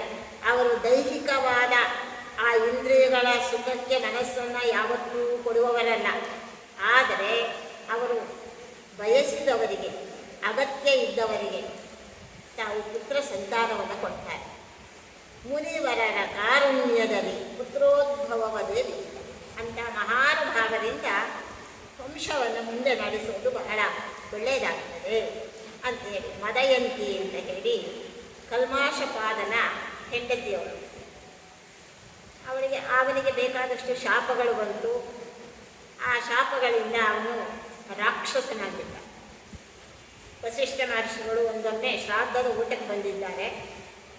ಅವನೇನು ಮಾಡಿದ, ಬೇಟೆಗಾಗಿ ಹೋದ. ಮಾಂಸ ತಿನ್ನೋರು ಆ ಕಾಲಕ್ಕೆ ಅದು ಇದಾಗಿತ್ತು, ಆ ಯುಗಕ್ಕೆ ಮಾಂಸ ಭೋಜನ ಮಾಡಿಸಬೇಕು ಅಂತ ಹೇಳಿ ಬೇಟೆ ಮಾಡಲಿಕ್ಕೆ ಹೋದ. ಒಂದು ಮೊಲವನ್ನು ಬೇಟೆಯಾಡಿದ. ಮೊಲದ ಮಾಂಸ ಬಹಳ ರುಚಿಯಾಗಿರ್ತದೆ ಅಂತ ಹೇಳಿ ಬರ್ತಾ ದಾರಿಯಲ್ಲಿ ಇವನಿಗೆ ಬಹಳ ಹಸಿವೆ ಆಗಿತ್ತು. ಆ ಮೊಲದ ಸ್ವಲ್ಪ ಮಾಂಸವನ್ನು ಇವನು ತಿಂದ. ಉಳಿದದ್ದನ್ನು ತಂದು ಕೊಟ್ಟ ಬ್ರಾಹ್ಮಣ ಇವರಿಗೆ ಅಡುಗೆ ಮಾಡಿ. ಅವರು ಅದನ್ನು ಅಡುಗೆ ಮಾಡಿದರು, ಬಡಿಸಿದರು. ವಸಿಷ್ಠರು ಎಲೆಯಲ್ಲಿ ನೋಡಿದರು, ಇದು ಎಂಜಲು ಅಂತ ಹೇಳಿ. ಅದಕ್ಕೆ ಶ್ರಾದ್ದಕ್ಕೆ ತರುವಂಥ ಪದಾರ್ಥಗಳು ನಾವು ಉಪಯೋಗಿಸಿ ಮಿಕ್ಕ ಪದಾರ್ಥಗಳಾಗಬಾರದು ಅಂತ. ಇದು ಎಂಜಲು, ಯಾರು ಇದನ್ನು ಮಾಡಿ ಅಂತ ಹೇಳಿ ರಾಜನಿಗೆ ಶಾಪ ಕೊಟ್ಟು, ನೀನು ಪಿಶಾಚಿ ಅಂತ ಹೇಳಿ. ಅವನೇ ಹೇಳಿದ, ನನಗಿದೇನು ಗೊತ್ತಿಲ್ಲ, ನಾನೇನು ತಂದು ಕೊಟ್ಟೆ, ಅವ್ರು ಮಾಡಿಬಿಟ್ಟಿದ್ದಾರೆ, ನನಗೇನು ಗೊತ್ತು, ಅದೆಲ್ಲ ಗೊತ್ತಿಲ್ಲ, ನೀನು ಪಿಶಾಚಿ, ರಾಕ್ಷಸ, ನರಮಾಂಸ ಭಕ್ಷಕನ ಅಂತ ಶಾಪ. ನೀವೇನು ಶಾಪ ಕೊಡ್ತೀರಿ, ನನಗೂ ಶಾಪ ಕೊಡ್ಲಿಕ್ಕೆ ಬರ್ತದೆ ಅಂದ. ಅವನು ಕೂಡ ಶಾಪ ಕೊಟ್ಟ. ಭಾಳ ಆಗೋಯ್ತು ಕತೆ. ಆಮೇಲೆ ವಿಶಿಷ್ಟ ಮಹರ್ಷಿಗಳು ಅನ್ನಿಸ್ತಂತೆ, ಪಾಪ ಇಲ್ಲೇನು ತಪ್ಪಿಲ್ಲ ಅಂತ ಹೇಳಿ. ಆಗ ಅವ್ರು ಹೇಳಿದ್ರು, 12 ವರ್ಷ ನೀನು ರಾಕ್ಷಸನಾಗಿರು, ಆಮೇಲೆ ನಿನಗೆ ರಾಕ್ಷಸ ಜನ್ಮ ಹೋಗ್ತದೆ ಅಂತೇಳಿ. ಆ 12 ವರ್ಷದ ಅವಧಿಯಲ್ಲಿ ಒಂದಾನೊಂದು ದಿನ ಒಬ್ಬ ಬ್ರಾಹ್ಮಣ ದಂಪತಿಗಳು ಒಟ್ಟಿಗೆ ಇದ್ದದ್ದನ್ನು ಈ ರಾಕ್ಷಸ ನೋಡಿದ. ಹಸಿವೆ ಆಗ್ತಿತ್ತು, ಅವರನ್ನು ತಿನ್ನಲಿಕ್ಕೆ ಹೋದ. ಆಗ ಅವನ ಪತ್ನಿ ಕೇಳಿಕೊಂಡು, ಬ್ರಾಹ್ಮಣನ ಪತ್ನಿ, ಬೇಡ, ನೀನು ರಾಜನಾಗಿದ್ದವನು, ಶಾಪದಿಂದ ರಾಕ್ಷಸ ಆಗಿದ್ದಿ, ಧರ್ಮವನ್ನು ಬಿಡಬೇಡ, ನಮ್ಮನ್ನು ಕಾಪಾಡಬೇಕಾದವನು, ನನ್ನ ಗಂಡನನ್ನು ಕೊಲ್ಲಬೇಡ ಅಂತ ಬಹಳ ರೀತಿಯಿಂದ ಕೇಳಿಕೊಂಡು. ಕೇಳಲಿಲ್ಲ ರಾಕ್ಷಸ, ಸ್ವಭಾವದಿಂದ ತಿಂದುಬಿಟ್ಟ. ಕೊನೆಗೆ ಆಕೆ ಶಾಪ ಕೊಡ್ತಾನೆ, ನಿನ್ನ ಪತ್ನಿಯ ಸಂಘ ನೀನು ಮಾಡದೇ ಇರೋ ಹಾಗಾಗಿ ಹೋಗು ಅಂತ ಹೇಳಿ ಶಾಪ ಕೊಟ್ಟು ಸಹಗಮನ ಮಾಡಿಬಿಟ್ಟು. ಮದಯಂತಿ ಬಹಳ ಪತಿವ್ರತೆ, ಅವನ ಹೆಂಡತಿ, ರಾಜನ ಹೆಂಡತಿ. ಅವಳಿಗೆ ಗೊತ್ತಿತ್ತು ಅವಳ ಪತಿವ್ರತೆಯಾದ್ದರಿಂದ ಎಲ್ಲ ವಿಚಾರಗಳು ಅವಳಿಗೆ ಹೊಳೆಯುತ್ತಿತ್ತು. 12 ವರ್ಷ ಮುಗಿದ ಮೇಲೆ ರಾಕ್ಷಸ ಜನ್ಮ ಹೋಯಿತು. ಇವನು ಬಂದ, ಹೆಂಡತಿಗೆ ಜೊತೆಯಲ್ಲಿ ಇರಬೇಕು ಅಂತ ಬಯಸಿದ. ಅವಳು ಹೇಳಿದ್ದು, ದೂರ ಇರೋದು.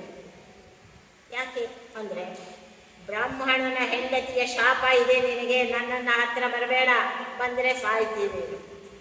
ಮಕ್ಕಳಾಗಿಲ್ಲ ಇವರಿಗೆ, ಏನು ಮಾಡಬೇಕು? ದೊಡ್ಡ ಸಮಸ್ಯೆ. ಮಹಾಭಾರತದಲ್ಲಿ ಮಕ್ಕಳ ಸಮಸ್ಯೆಗಳು ಬಹಳ ಬರ್ತವೆ. ಆವಾಗ ಏನು ಮಾಡೋದು ಅಂತ ಹೇಳಿ ಮತ್ತೆ ವಸಿಷ್ಠರ ಪಾದಕ್ಕೆ ಬಿದ್ದ. ಸ್ವಾಮಿ, ಏನು ಮಾಡಿ, ವಂಶ ನಿಂತು ಹೋಗ್ತಾರೆ. ಆಗ ವಸಿಷ್ಠ ಮಹರ್ಷಿಗಳು ಮದಯಂತಿ ಎನ್ನುವ ಪತಿವ್ರತೆಗೆ ಅನುಗ್ರಹ ಮಾಡಿದರು, ಮಕ್ಕಳಾಯಿತು. ಅದೆಲ್ಲ ಹೇಳ್ಕೊತಾರೆ. ಅರಸಿಕೆ ತದ್ಬೀಜ ಪಾರಂಪರೆ ಮುರಿಗೆ ತತ್ ಕ್ಷೇತ್ರದಲ್ಲಿ ಮುನಿವರರ ಕಾರುಣ್ಯದಲ್ಲಿ ಪುತ್ರೋದ್ಭವವದೇ ವಿಹಿತ. ಅದೇ ಸರಿ, ಪರಮ ವೈದಿಕ ಸಿದ್ಧವಿದು, ಶಾಸ್ತ್ರಕ್ಕೆ ಸಮ್ಮತಿ ಇದೆ, ಶಾಸ್ತ್ರದಿಂದ ಇದು ಅನುಮತಿಯನ್ನು ಕೊಟ್ಟಿದೆ. ಆದ್ದರಿಂದ ಸರಸಿರುವ ಮುಖಿ ನಿಶಂಕೆಯಲ್ಲಿ ಧರಿಸು, ಮುನಿ ಮಂತ್ರೋಪದೇಶವನ್ನು ಇದುವೇ ನಿರ್ದೋಷ. ಆದ್ದರಿಂದ ಮುಕ್ತಿ, ನೀನು ಕೂಡ ಯಾರಾದರೂ ಋಷಿಗಳ ಚರಣಕ್ಕೆ ಬಿದ್ದು ಅವರಿಂದ ನೀನು ಅನುಗ್ರಹೀತಳಾಗಿ ಮುಂದೆ ಮಕ್ಕಳನ್ನು ಪಡೆಯುವ ಆಲೋಚನೆ ಮಾಡು. ಇದರಲ್ಲಿ ಯಾವ ದೋಷ ಇಲ್ಲ, ನಾನು ಅನುಮತಿ ಕೊಡ್ತಾ ಇದ್ದೇನೆ, ನನ್ನ ಅನುಮತಿಯಿಂದ ನೀ ಮಾಡಬಹುದು ಅಂತ ಹೇಳಿ ಹೇಳ್ತಾ ಇದ್ದಾನೆ. ಆದರೆ ಅವನಿಬ್ಬ ಭಿನ್ನಹವೋ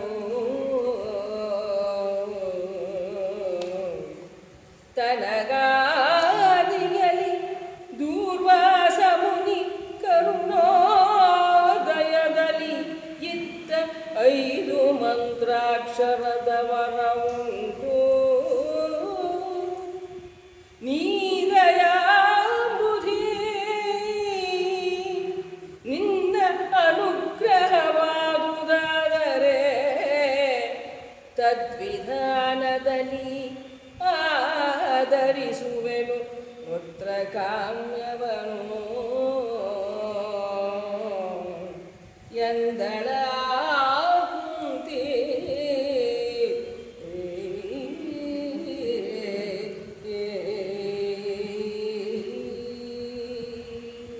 ಮುನಿಗಳ ಮಂತ್ರೋಪದೇಶದಿಂದ ಅಥವಾ ಅವರ ಅನುಗ್ರಹದಿಂದ ಪಡೆಯಲಿಕ್ಕೆ ಏನೂ ದೋಷ ಇಲ್ಲ.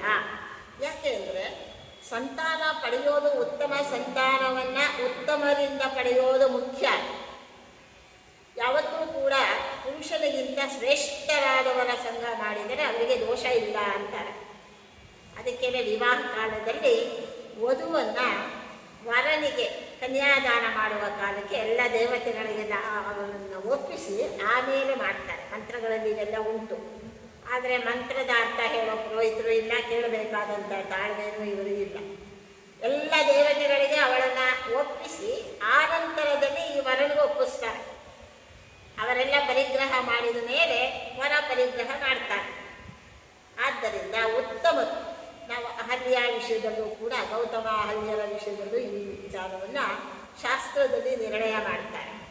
ಇಂದ್ರ ಬಂದ ಅಹಲ್ಯೆಯನ್ನು ಕೆಡಿಸಿದ ಅಂತ. ಇಂದ್ರ ದೇವರಿಗೆ ಪರಮಾತ್ಮನ ಆಜ್ಞೆ ಆಗಿತ್ತು. ಗೌತಮರು ವಿಶೇಷವಾದ ತಪಸ್ಸು ಮಾಡಿಬಿಟ್ಟಿದ್ರು. ಎಷ್ಟು ತಪಸ್ಸು ಅಂದರೆ ಅವರ ಯೋಗ್ಯತೆ ಮೀರಿ ತಪಸ್ಸಾಗಿತ್ತು.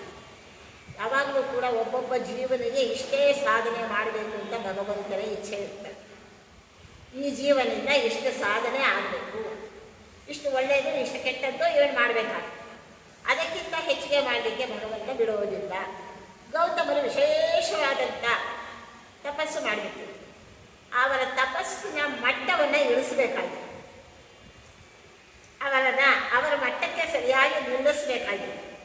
ಅದಕ್ಕೋಸ್ಕರ ಇಂದ್ರದೇವರನ್ನು ಕರೆದು ಒಬ್ಬ ಪುರುಷನ ಯೋಗ್ಯತೆಯನ್ನು ಕಡಿಮೆ ಮಾಡಬೇಕಾದ್ರೆ ಅವನ ಹೆಂಡತಿಯನ್ನು ಕೆಡಿಸ್ಬೇಕಾಗಿದೆ. ಆ ಕಾರ್ಯಕ್ಕೆ ಇವಾಗ ಅದನ್ನೆಲ್ಲ ನಾವು ಹೇಳಬೇಕು ಅಂದರೆ ನಗ್ತಾರೆ, ಎಲ್ಲಿದ್ದೀರಿ ನೀವು, ಯಾವ ಕಾಲದಲ್ಲಿದ್ದೀರಿ ಅಂತ. ಅದರಿಂದ ಇಂದ್ರದೇವರಿಗೆ ಹೇಳಿದರು, ನೀನು ಅಹಲ್ಯೆಯ ತಂದೆ ಬಹಳ ಮೊದಲೇ ಇಂದ್ರನಿಗೆ ಮಗಳನ್ನು ಕೊಡ್ತೇನೆ ಅಂತ ಹೇಳಿದ್ದ. ಆಮೇಲೆ ಗೌತಮರು ತಪಸ್ಸು ಇದನ್ನೆಲ್ಲ ನೋಡಿ ಇಂದ್ರನಿಗೆ ಕೊಡೋದು ಅಂದರೆ ಯಾವಾಗ ಹೆಣ್ಣು ಮಕ್ಕಳ ಮೇಲೇ ನನ್ನ ಗಮನ ಇರ್ತದೆ. ಸ್ವಲ್ಪ ಅಪ್ಸರೆಯರು ಅವರು ಎಲ್ಲ ಇದು ಮಾಡ್ಕೊಂಡು ಬೇಡ, ಗೌತಮರಿಗೆ ಕೊಡೋಣ ಅಂತ ಗೌತಮರಿಗೆ ಕೊಟ್ಟು ಮದುವೆ ಮಾಡಬೇಕು. ಇಂದ್ರನಿಗೆ ಅದು ಮನಸ್ಸಲ್ಲಿತ್ತು. ಯಾವಾಗ ಭಗವಂತ ನೀನು ಅಹಲ್ಯೆಯನ್ನು ಸಂಗ ಮಾಡು ಅಂತ ಹೇಳಿಬಿಟ್ರು ಇಲ್ಲೋ, ಇಂದ್ರ ಬಂದ, ಪರಮಾತ್ಮನ ಆಜ್ಞೆ ಆಗಿದೆ ಅಂತ ಹೇಳಿ ಗೌತಮರ ವೇಷದಿಂದ ಅಹಲ್ಯೆಯನ್ನು ನಾನು ಸಂಗ ಮಾಡಿದ. ಗೌತಮರು ತಮ್ಮ ತಪೋಜ್ಞಾನದಿಂದ ನೋಡಿದರು, ಬಂದರು, ಎದುರಿಗೆ ಸಾಕ್ಷೀಭೂತವಾಗಿ ನಿಂತಿದ್ದಾರೆ. ಇಬ್ಬರು ಕೂಡ ಅಹಲ್ಯ ಮತ್ತು ಇಂದ್ರ ಶಾಪ ಕೊಟ್ಟ ಅಂತೆಲ್ಲ ಕಥೆ ಕೇಳ್ತೇವೆ ನಾವು. ಆದರೆ ಅಹಲ್ಯೆಗೆ ಅಹಲ್ಯ ಅಂದರೆ ಹಣ ಅಂದರೆ ದೋಷ, ಶಾಪ ಅಂತ. ಅಹಲ್ಯ ಅಂದರೆ ದೋಷರಹಿತಳಾದವಳು ಅಹಲ್ಯ ದ್ರೌಪದಿ ತಾರ ಮಂಡೋದರಿ ಪಂಚಕಂನ ಸ್ಮರೇ ನಿತ್ಯಂ ಮಹಾಪಾದಕ ನಾಶನಂ. ಪಂಚಕನ್ಯಾ ಅಂತಾರೆ. ಕನ್ಯೆಯರಲ್ಲ ಅವರು, ಯಾರೂ ಕನ್ಯೆಯರಲ್ಲ. ಅದರಲ್ಲಿ ಅಹಲ್ಯ ಆಗಲಿ, ದ್ರೌಪದಿ ಆಗಲಿ, ತಾರ ಆಗಲಿ ಯಾರೂ ಕನ್ಯೆಯರಲ್ಲ. ಅವರು ದೇವತೆಗಳು ಅಲ್ಲ. ಸೀತಾ ಅಂತ ಕೆಲವರು ಸೇರಿಸ್ತಾರೆ, ಅಲ್ಲ, ಸೀತಾದೇವಿನ ಸೇರಿಸ್ಬಾರ್ದು. ಪಂಚಕಂ ನ ಸ್ಮರೇ ನಿತ್ಯಂ ನಹ ಅಂತ ಅದೇ. ಹಾಗಾಗಿ ಅಹಲ್ಯೆಯನ್ನು ಇದು ಮಾಡಿದ. ಅಹಲ್ಯೆಗೂ ಶಾಪ ಕೊಟ್ಟರು, ಕಲ್ಲಾಗಿ ಬಿದ್ದಿರು ಅಂತ. ಅಹಲ್ಯೆ ನಿಜವಾಗಿ ನಿರ್ದೋಷಿಯಾದ್ದರಿಂದಲೇ ರಾಮಚಂದ್ರ ದೇವರು ತಮ್ಮ ಪಾದಧೂಳಿನಿಂದ ಅವಳನ್ನು ಮತ್ತೆ ಪವಿತ್ರವಾಗಿ ಮಾಡಿದರು, ಪತಿಯೊಡನೆ ಸೇರಿಸಿದರು. ಯಾವಾಗ ಕಲ್ಲಾದ ಅಹಲ್ಯೆಯನ್ನು ರಾಮಚಂದ್ರ ದೇವರು ಹೆಣ್ಣಾಗಿ ಮಾಡಿದರು, ಅದೇ ಹೊತ್ತಿಗೆ ಸರಿಯಾಗಿ ಗೌತಮರು ಕೂಡ ತಪಸ್ಸು ಮುಗಿಸಿಕೊಂಡು ಬಂದರಂತೆ.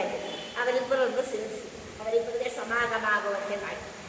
ಅವರು ದೋಷಿಯಾಗಿದ್ದರೆ ಮಾಡ್ತಿದ್ರೇನು ರಾಮಚಂದ್ರ ದೇವರು? ಶಾಸ್ತ್ರದ ಉಂಟು ಇದಕ್ಕೆಲ್ಲ.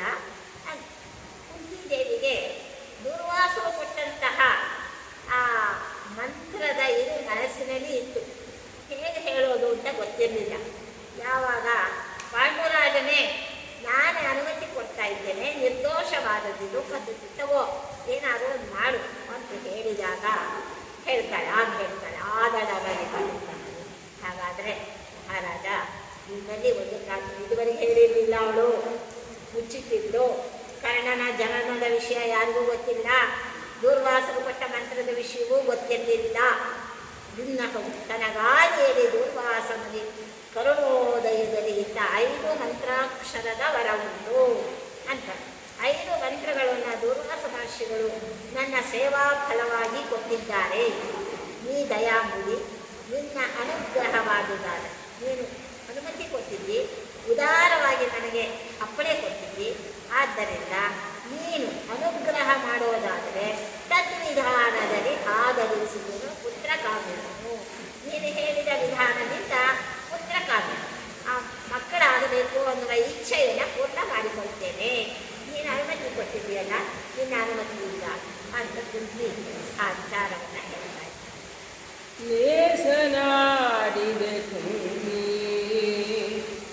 ಮುನಿ ಉಪದೇಶಿಸಿದನೇ ನಮ್ಮ ಭಾಗ್ಯವಿದಯಿಸಲೇ ನೀ ದೃಢಪತಿವ್ರತೆ ಎನ್ನ ಅನುಜ್ಞೆಯಲಿ ಭಾಸುರರ ನೀ ಭರತ ವಂಶ ವಿಲಾಸಗನು ಯುತ ಶತ್ರು ಪಕ್ಷ ವಿನಾಶಗನು ಬೆಸಲಾಗೋ ಹೋಗಣ್ಣಾಣೆ ಹೋಗಂದ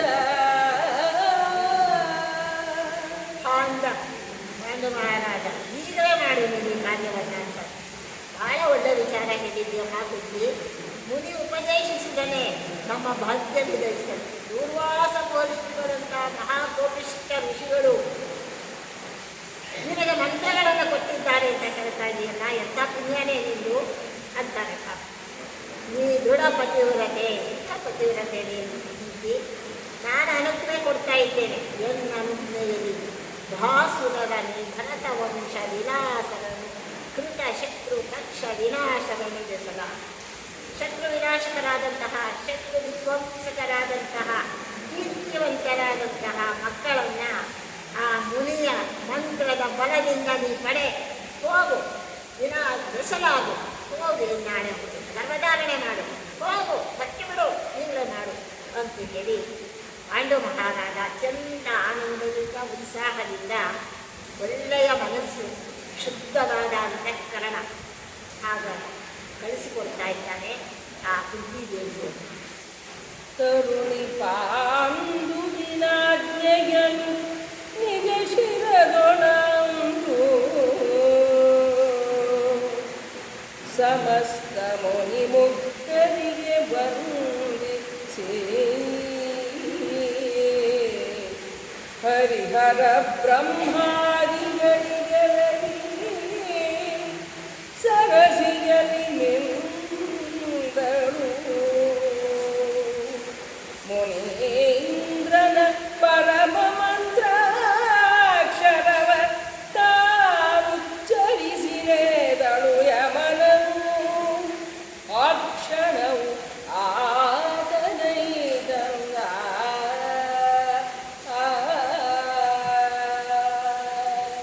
ಬಹಳ ಪ್ರೋತ್ಸಾಹ ಕೊಟ್ಟಿದ್ದಾನೆ ಪತಿ. ಕುಂತಿದೇವಿ ತಕ್ಷಣ ಅವನ ಆಜ್ಞೆಯನ್ನು ತಲೆಯಲ್ಲಿ ಹೊತ್ತಂತೆ ಸಮಸ್ತ ಮುನಿಮುಖ್ಯರಿಗೆ ವಂದಿಸಿ. ನೋಡಿ, ಇದನ್ನು ಮಾಡಲಿಲ್ಲ ಅವರು, ಹಾಗೆ ಯಾರಿಗೂ ಗೊತ್ತಿಲ್ಲದೆ ಮಾಡ್ಕೊಳ್ಳಿಲ್ಲ.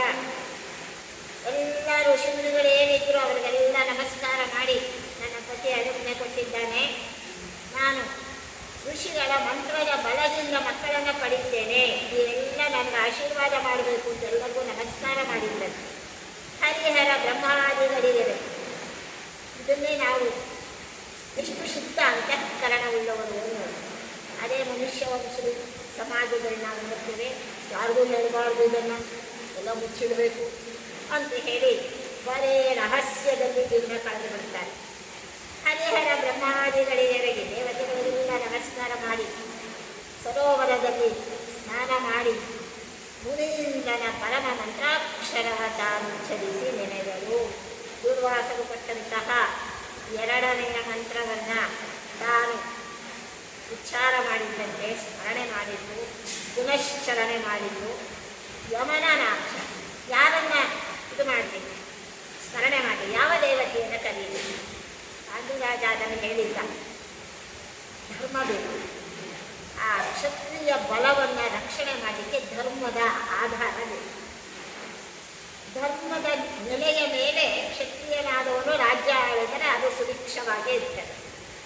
ಧರ್ಮದ ನೆಲೆ ಇಲ್ಲದೆ ಹೋದರೆ, ಧರ್ಮದ ಆಧಾರ ಇಲ್ಲದೆ ಹೋದರೆ ಕ್ಷತ್ರಿಯನ ಬಲ ಏನು ಪ್ರಯೋಜನಕ್ಕೆ ಬರೋದಿಲ್ಲ. ಹಾಗಾಗಿ ಧರ್ಮ ಬೇಕು. ಯಮಧರ್ಮವನ್ನು ನೆನೆಸು, ಅವನು ಧರ್ಮವಂತ. ಯಾಕೆ ಅಂದರೆ ತಪ್ಪು ಒಪ್ಪುಗಳನ್ನು ನಿರ್ಣಯ ಮಾಡೋನು, ಧರ್ಮಗಳನ್ನು ವಿಮರ್ಶೆ ಮಾಡಿ ಇಂಥ ತಪ್ಪಿಗೆ ಎಷ್ಟು ಶಿಕ್ಷೆ, ಇಂಥ ಪುಣ್ಯಕ್ಕೆ ಎಷ್ಟು ಭಾಗ್ಯ ಅಂತ ಕೊಡೋನು. ಆದ್ದರಿಂದ ಯಮಧರ್ಮಗಳನ್ನು ಸ್ಮರಣೆ ಮಾಡು ಅಂತ ಹೇಳಿದ. ಆ ಕ್ಷಣ ಆ ಧರ್ಮವನ್ನು ಸ್ಮರಣೆ ಮಾಡಿದ್ದು ಯಮದೇವರು ಬಂದಿದ್ದಾರೆ. ಯಮನೆಲ್ಲೋ ಕಾಣೆನೆಂದು ಹೇಳಬೇಡ, ಯಮನೇ ಶ್ರೀರಾಮನು ಸಂದೆಯಾಗಬೇಕು. ಏನು ಹೆದರಿಕೆ ಆಗಲಿಲ್ಲ. ಭಯಂಕರ ರೂಪ ಅಂತ ಯಮ ಅಂದ ತಕ್ಷಣ ನಾವು ಗಡಗಡ ನೋಡುತ್ತೇವೆ. ಯಾಕೆ ಅಂದರೆ ಸಾವಿನ ದೇವತೆ ಅಂತ, ಮೃತ್ಯು ದೇವತೆ ಅಂತ ಅಲ್ಲ. ಆ ಯಮ ಎಲ್ಲರಿಗೂ ಕೂಡ ಉಗ್ರ ಅಲ್ಲ, ಅವನು ಇದು ಅಲ್ಲ, ಭಯಂಕರನೂ ಅಲ್ಲ. ಸಾವಿತ್ರಿ ಅಂತವಳು ಒಬ್ಬ ತರುಣಿ, ಅವನೊಡೆ ವಿವಾದ ಮಾಡಿದ್ದಾಳೆ. ಸಾವಿತ್ರಿ ಕುಂತಿ ದೇವಿಯ ಮುಂದೆ ಬಂದು ನಿಂತಿದ್ದಾನಂತೆ ಮಂತ್ರಾಧೀನನಾದ ಯಮಧರ್ಮ. ಸಖಿಯ ಸಮ್ಮುಖರಾಗಿ ವೈವಸ್ವತನು ನುಡಿದನು, ಇದೇಗೆ ನಮ್ಮ ಕ್ಷಿತಿಗೆ ಬರಸಿದೆಯನವು ಲಜ್ಜಾವನದ ಮುಖಿಯಾಗಿ ಸುತನ ಕರುಣಿ ಕುದನನು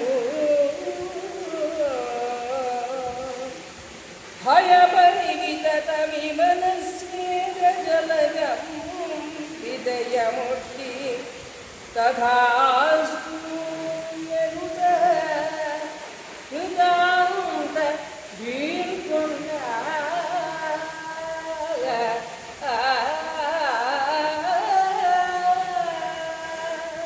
ಯಮನು ಆ ಕ್ಷಣ ಆತನ ಇತ್ತಂದ ಬಂದು ನಿಂತೇ ಬಿಟ್ಟಂತೆ ಯಮಧರ್ಮ. ಕುಂತಿದೇವಿಯ ಮುಂದೆ ನಿಂತಿದ್ದಾನೆ. ವೈವಸ್ವತ ಅಂತ ಕರೀತಾರೆ. ವಿವಸ್ವಾನ್ ಅಂದರೆ ಸೂರ್ಯ. ಆ ವಿವಸ್ವಾನ್ ಅನ್ನುವವನ ಮಗನಾದ್ದರಿಂದ ಯಮನನ್ನ ವೈವಸ್ವತ ಅಂತ ಕರೀತಾರೆ. ವಿವಸ್ವಾನ್ ಸೂರ್ಯ ಯಾರು ಅಂದರೆ ಕಶ್ಯಪರ ಮಗ. ಕಶ್ಯಪರ ಮಗ ಸೂರ್ಯ, ಸೂರ್ಯನ ಮಗ ಯಮ. ಆ ವೈವಸ್ವತ ಹೇಳ್ತಾನೆ, ಏಕೆ ನಮ್ಮ ಕ್ಷಿತಿಗೆ ಬರಿಸಿದೆ, ಈ ಭೂಮಿಗೆ ಯಾಕೆ ನಮ್ಮನ್ನು ಕರೆಸಿದೆಯಮ್ಮ ಅಂತ ಕೇಳಿದ. ನೋಡಿ, ಕರ್ಣನನ್ನು ಪಡೆಯುವಾಗ ಸೂರ್ಯದೇವರು ಬಂದಾಗ ಹಿಡಿದು ಹೋಗು ಅಂದ್ಬಿಟ್ಟು ಕುಂತಿ. ಅವಳಿಗೆ ಯಾವ ಅಪೇಕ್ಷೆ ಇರಲಿಲ್ಲ. ಅವಾಗ ಮಕ್ಕಳನ್ನು ಪಡೆಯಬೇಕು ಅಂತ, ಏನೋ ಆಟಕ್ಕೊಂದು ಗೊಂಬೆ ಬೇಕು ಅನ್ನೋ ಆಸೆ ಅಷ್ಟೇ ಇತ್ತು ಅವಳಿಗೆ. ಆದರೆ ಈಗ ಮಗ ಬೇಕು, ವಂಶೋದ್ಧಾರಕನಾದ ಮಗ ಬೇಕು. ಹಾಗಾಗಿ ಏನು ಬೇಕು, ಯಾಕೆ ಕರೆಸಿದೆ ನನ್ನನ್ನು ಅಂತ ಕೇಳಿದಾಗ ಲಜ್ಜಾವನದ ಮುಖಿಯಾಗಿ ಸಂಕೋಚದಿಂದ ಲಜ್ಜೆಯಿಂದ ಮುಖ ತಗ್ಗಿಸಿ ನಿಂತುಬಿಡ್ತಾರೆ. ಮಗ ಬೇಕು, ಮಗನನ್ನು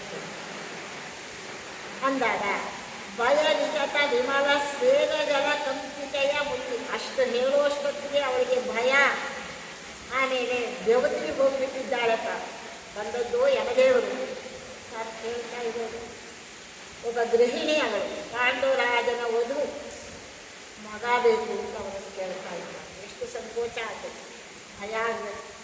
ಇಷ್ಟೆಲ್ಲ ಇದ್ದರೂ ಕೂಡ ಆ ನಾರೀ ಸಹಜವಾದಂತಹ ಭಯ, ಲಜ್ಜೆ, ಮೈಯೆಲ್ಲ ಬೆವತ್ತು ಹೋಗಿಬಿಟ್ಟಿದೆಯಂತೆ. ವಿಮಲ ಸ್ವೇದ ಜನ ಕಂಪಿಗೆ ನಡೆದುತ್ತಾ ಇದ್ದಾರೆ ಭಯದಿಂದ. ಅವರನ್ನು ಮುಟ್ಟಿದ ಯಮದೇವರು. ತಥಾಸ್ತುದರೆ ತಪ್ಪಿತ ಆಗ್ತದೆ. ಅವರ ಇಂದ್ರಿಯ ಲೋಲುಗಳಲ್ಲ, ಕುಂತಿದೇವಿಯು ಇಂದ್ರಿಯ ಲೋಲುಗಳಲ್ಲ. ಅವರಿಗೆ ಇಂದ್ರಿಯ ಸುಖ ಅಲ್ಲ, ವಂಶ ಉದ್ಧಾರ ಆಗಬೇಕು ಅನ್ನೋ ಒಂದೇ ಪವಿತ್ರವಾದ ಭಾವನೆ ಇದ್ದದ್ದು. ಹಾಗಾಗಿ ತಥಾಸ್ತು, ಆಯಿತು, ನಿನ್ನ ಇಚ್ಛೆ ನೆರವೇರ್ತದೆ ಅಂತ ಹೇಳಿ ಕೃತ ಅಂತ ಯಮ ಬೀಳ್ಕೊಂಡ. ಮತ್ತೆ ಹೋದ. ಅವಳ ಕಡೆ ತಿರುಗಿಯೂ ನೋಡಲಿಲ್ಲ. ಅವಳ ರೂಪ ಏನು, ಅವಳ ಸೌಂದರ್ಯ ಏನು, ಅವಳ ಮೇಕಪ್ ಏನು, ಅವಳ ಹಾವ ಭಾವ ಏನು ನೋಡಿದ್ದೇನೆ. ಯಮಧರ್ಮ ಅಂದರೆ ಏನು ನೋಡಿದೆ, ಹೊರಟೆ ಹೋಗಿಲ್ಲ. ಧಾರುಣಿ ಪತಿ ಕೇಳು ಕುಂತಿಗಾರಿಗಾರು ಗಡ್ಡ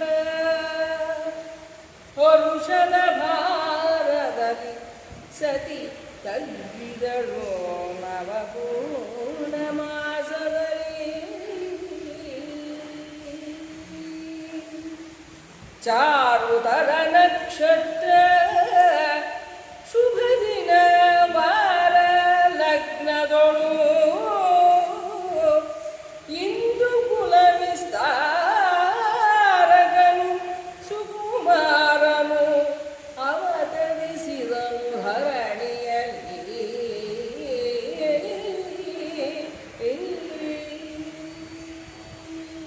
ಶ್ರೀಮದ್ ಭಾಗವತದ ಪ್ರಾರಂಭದಲ್ಲೂ ಒಂದು ಕಥೆ ಬರ್ತದೆ. ಒಬ್ಬ ಬ್ರಾಹ್ಮಣ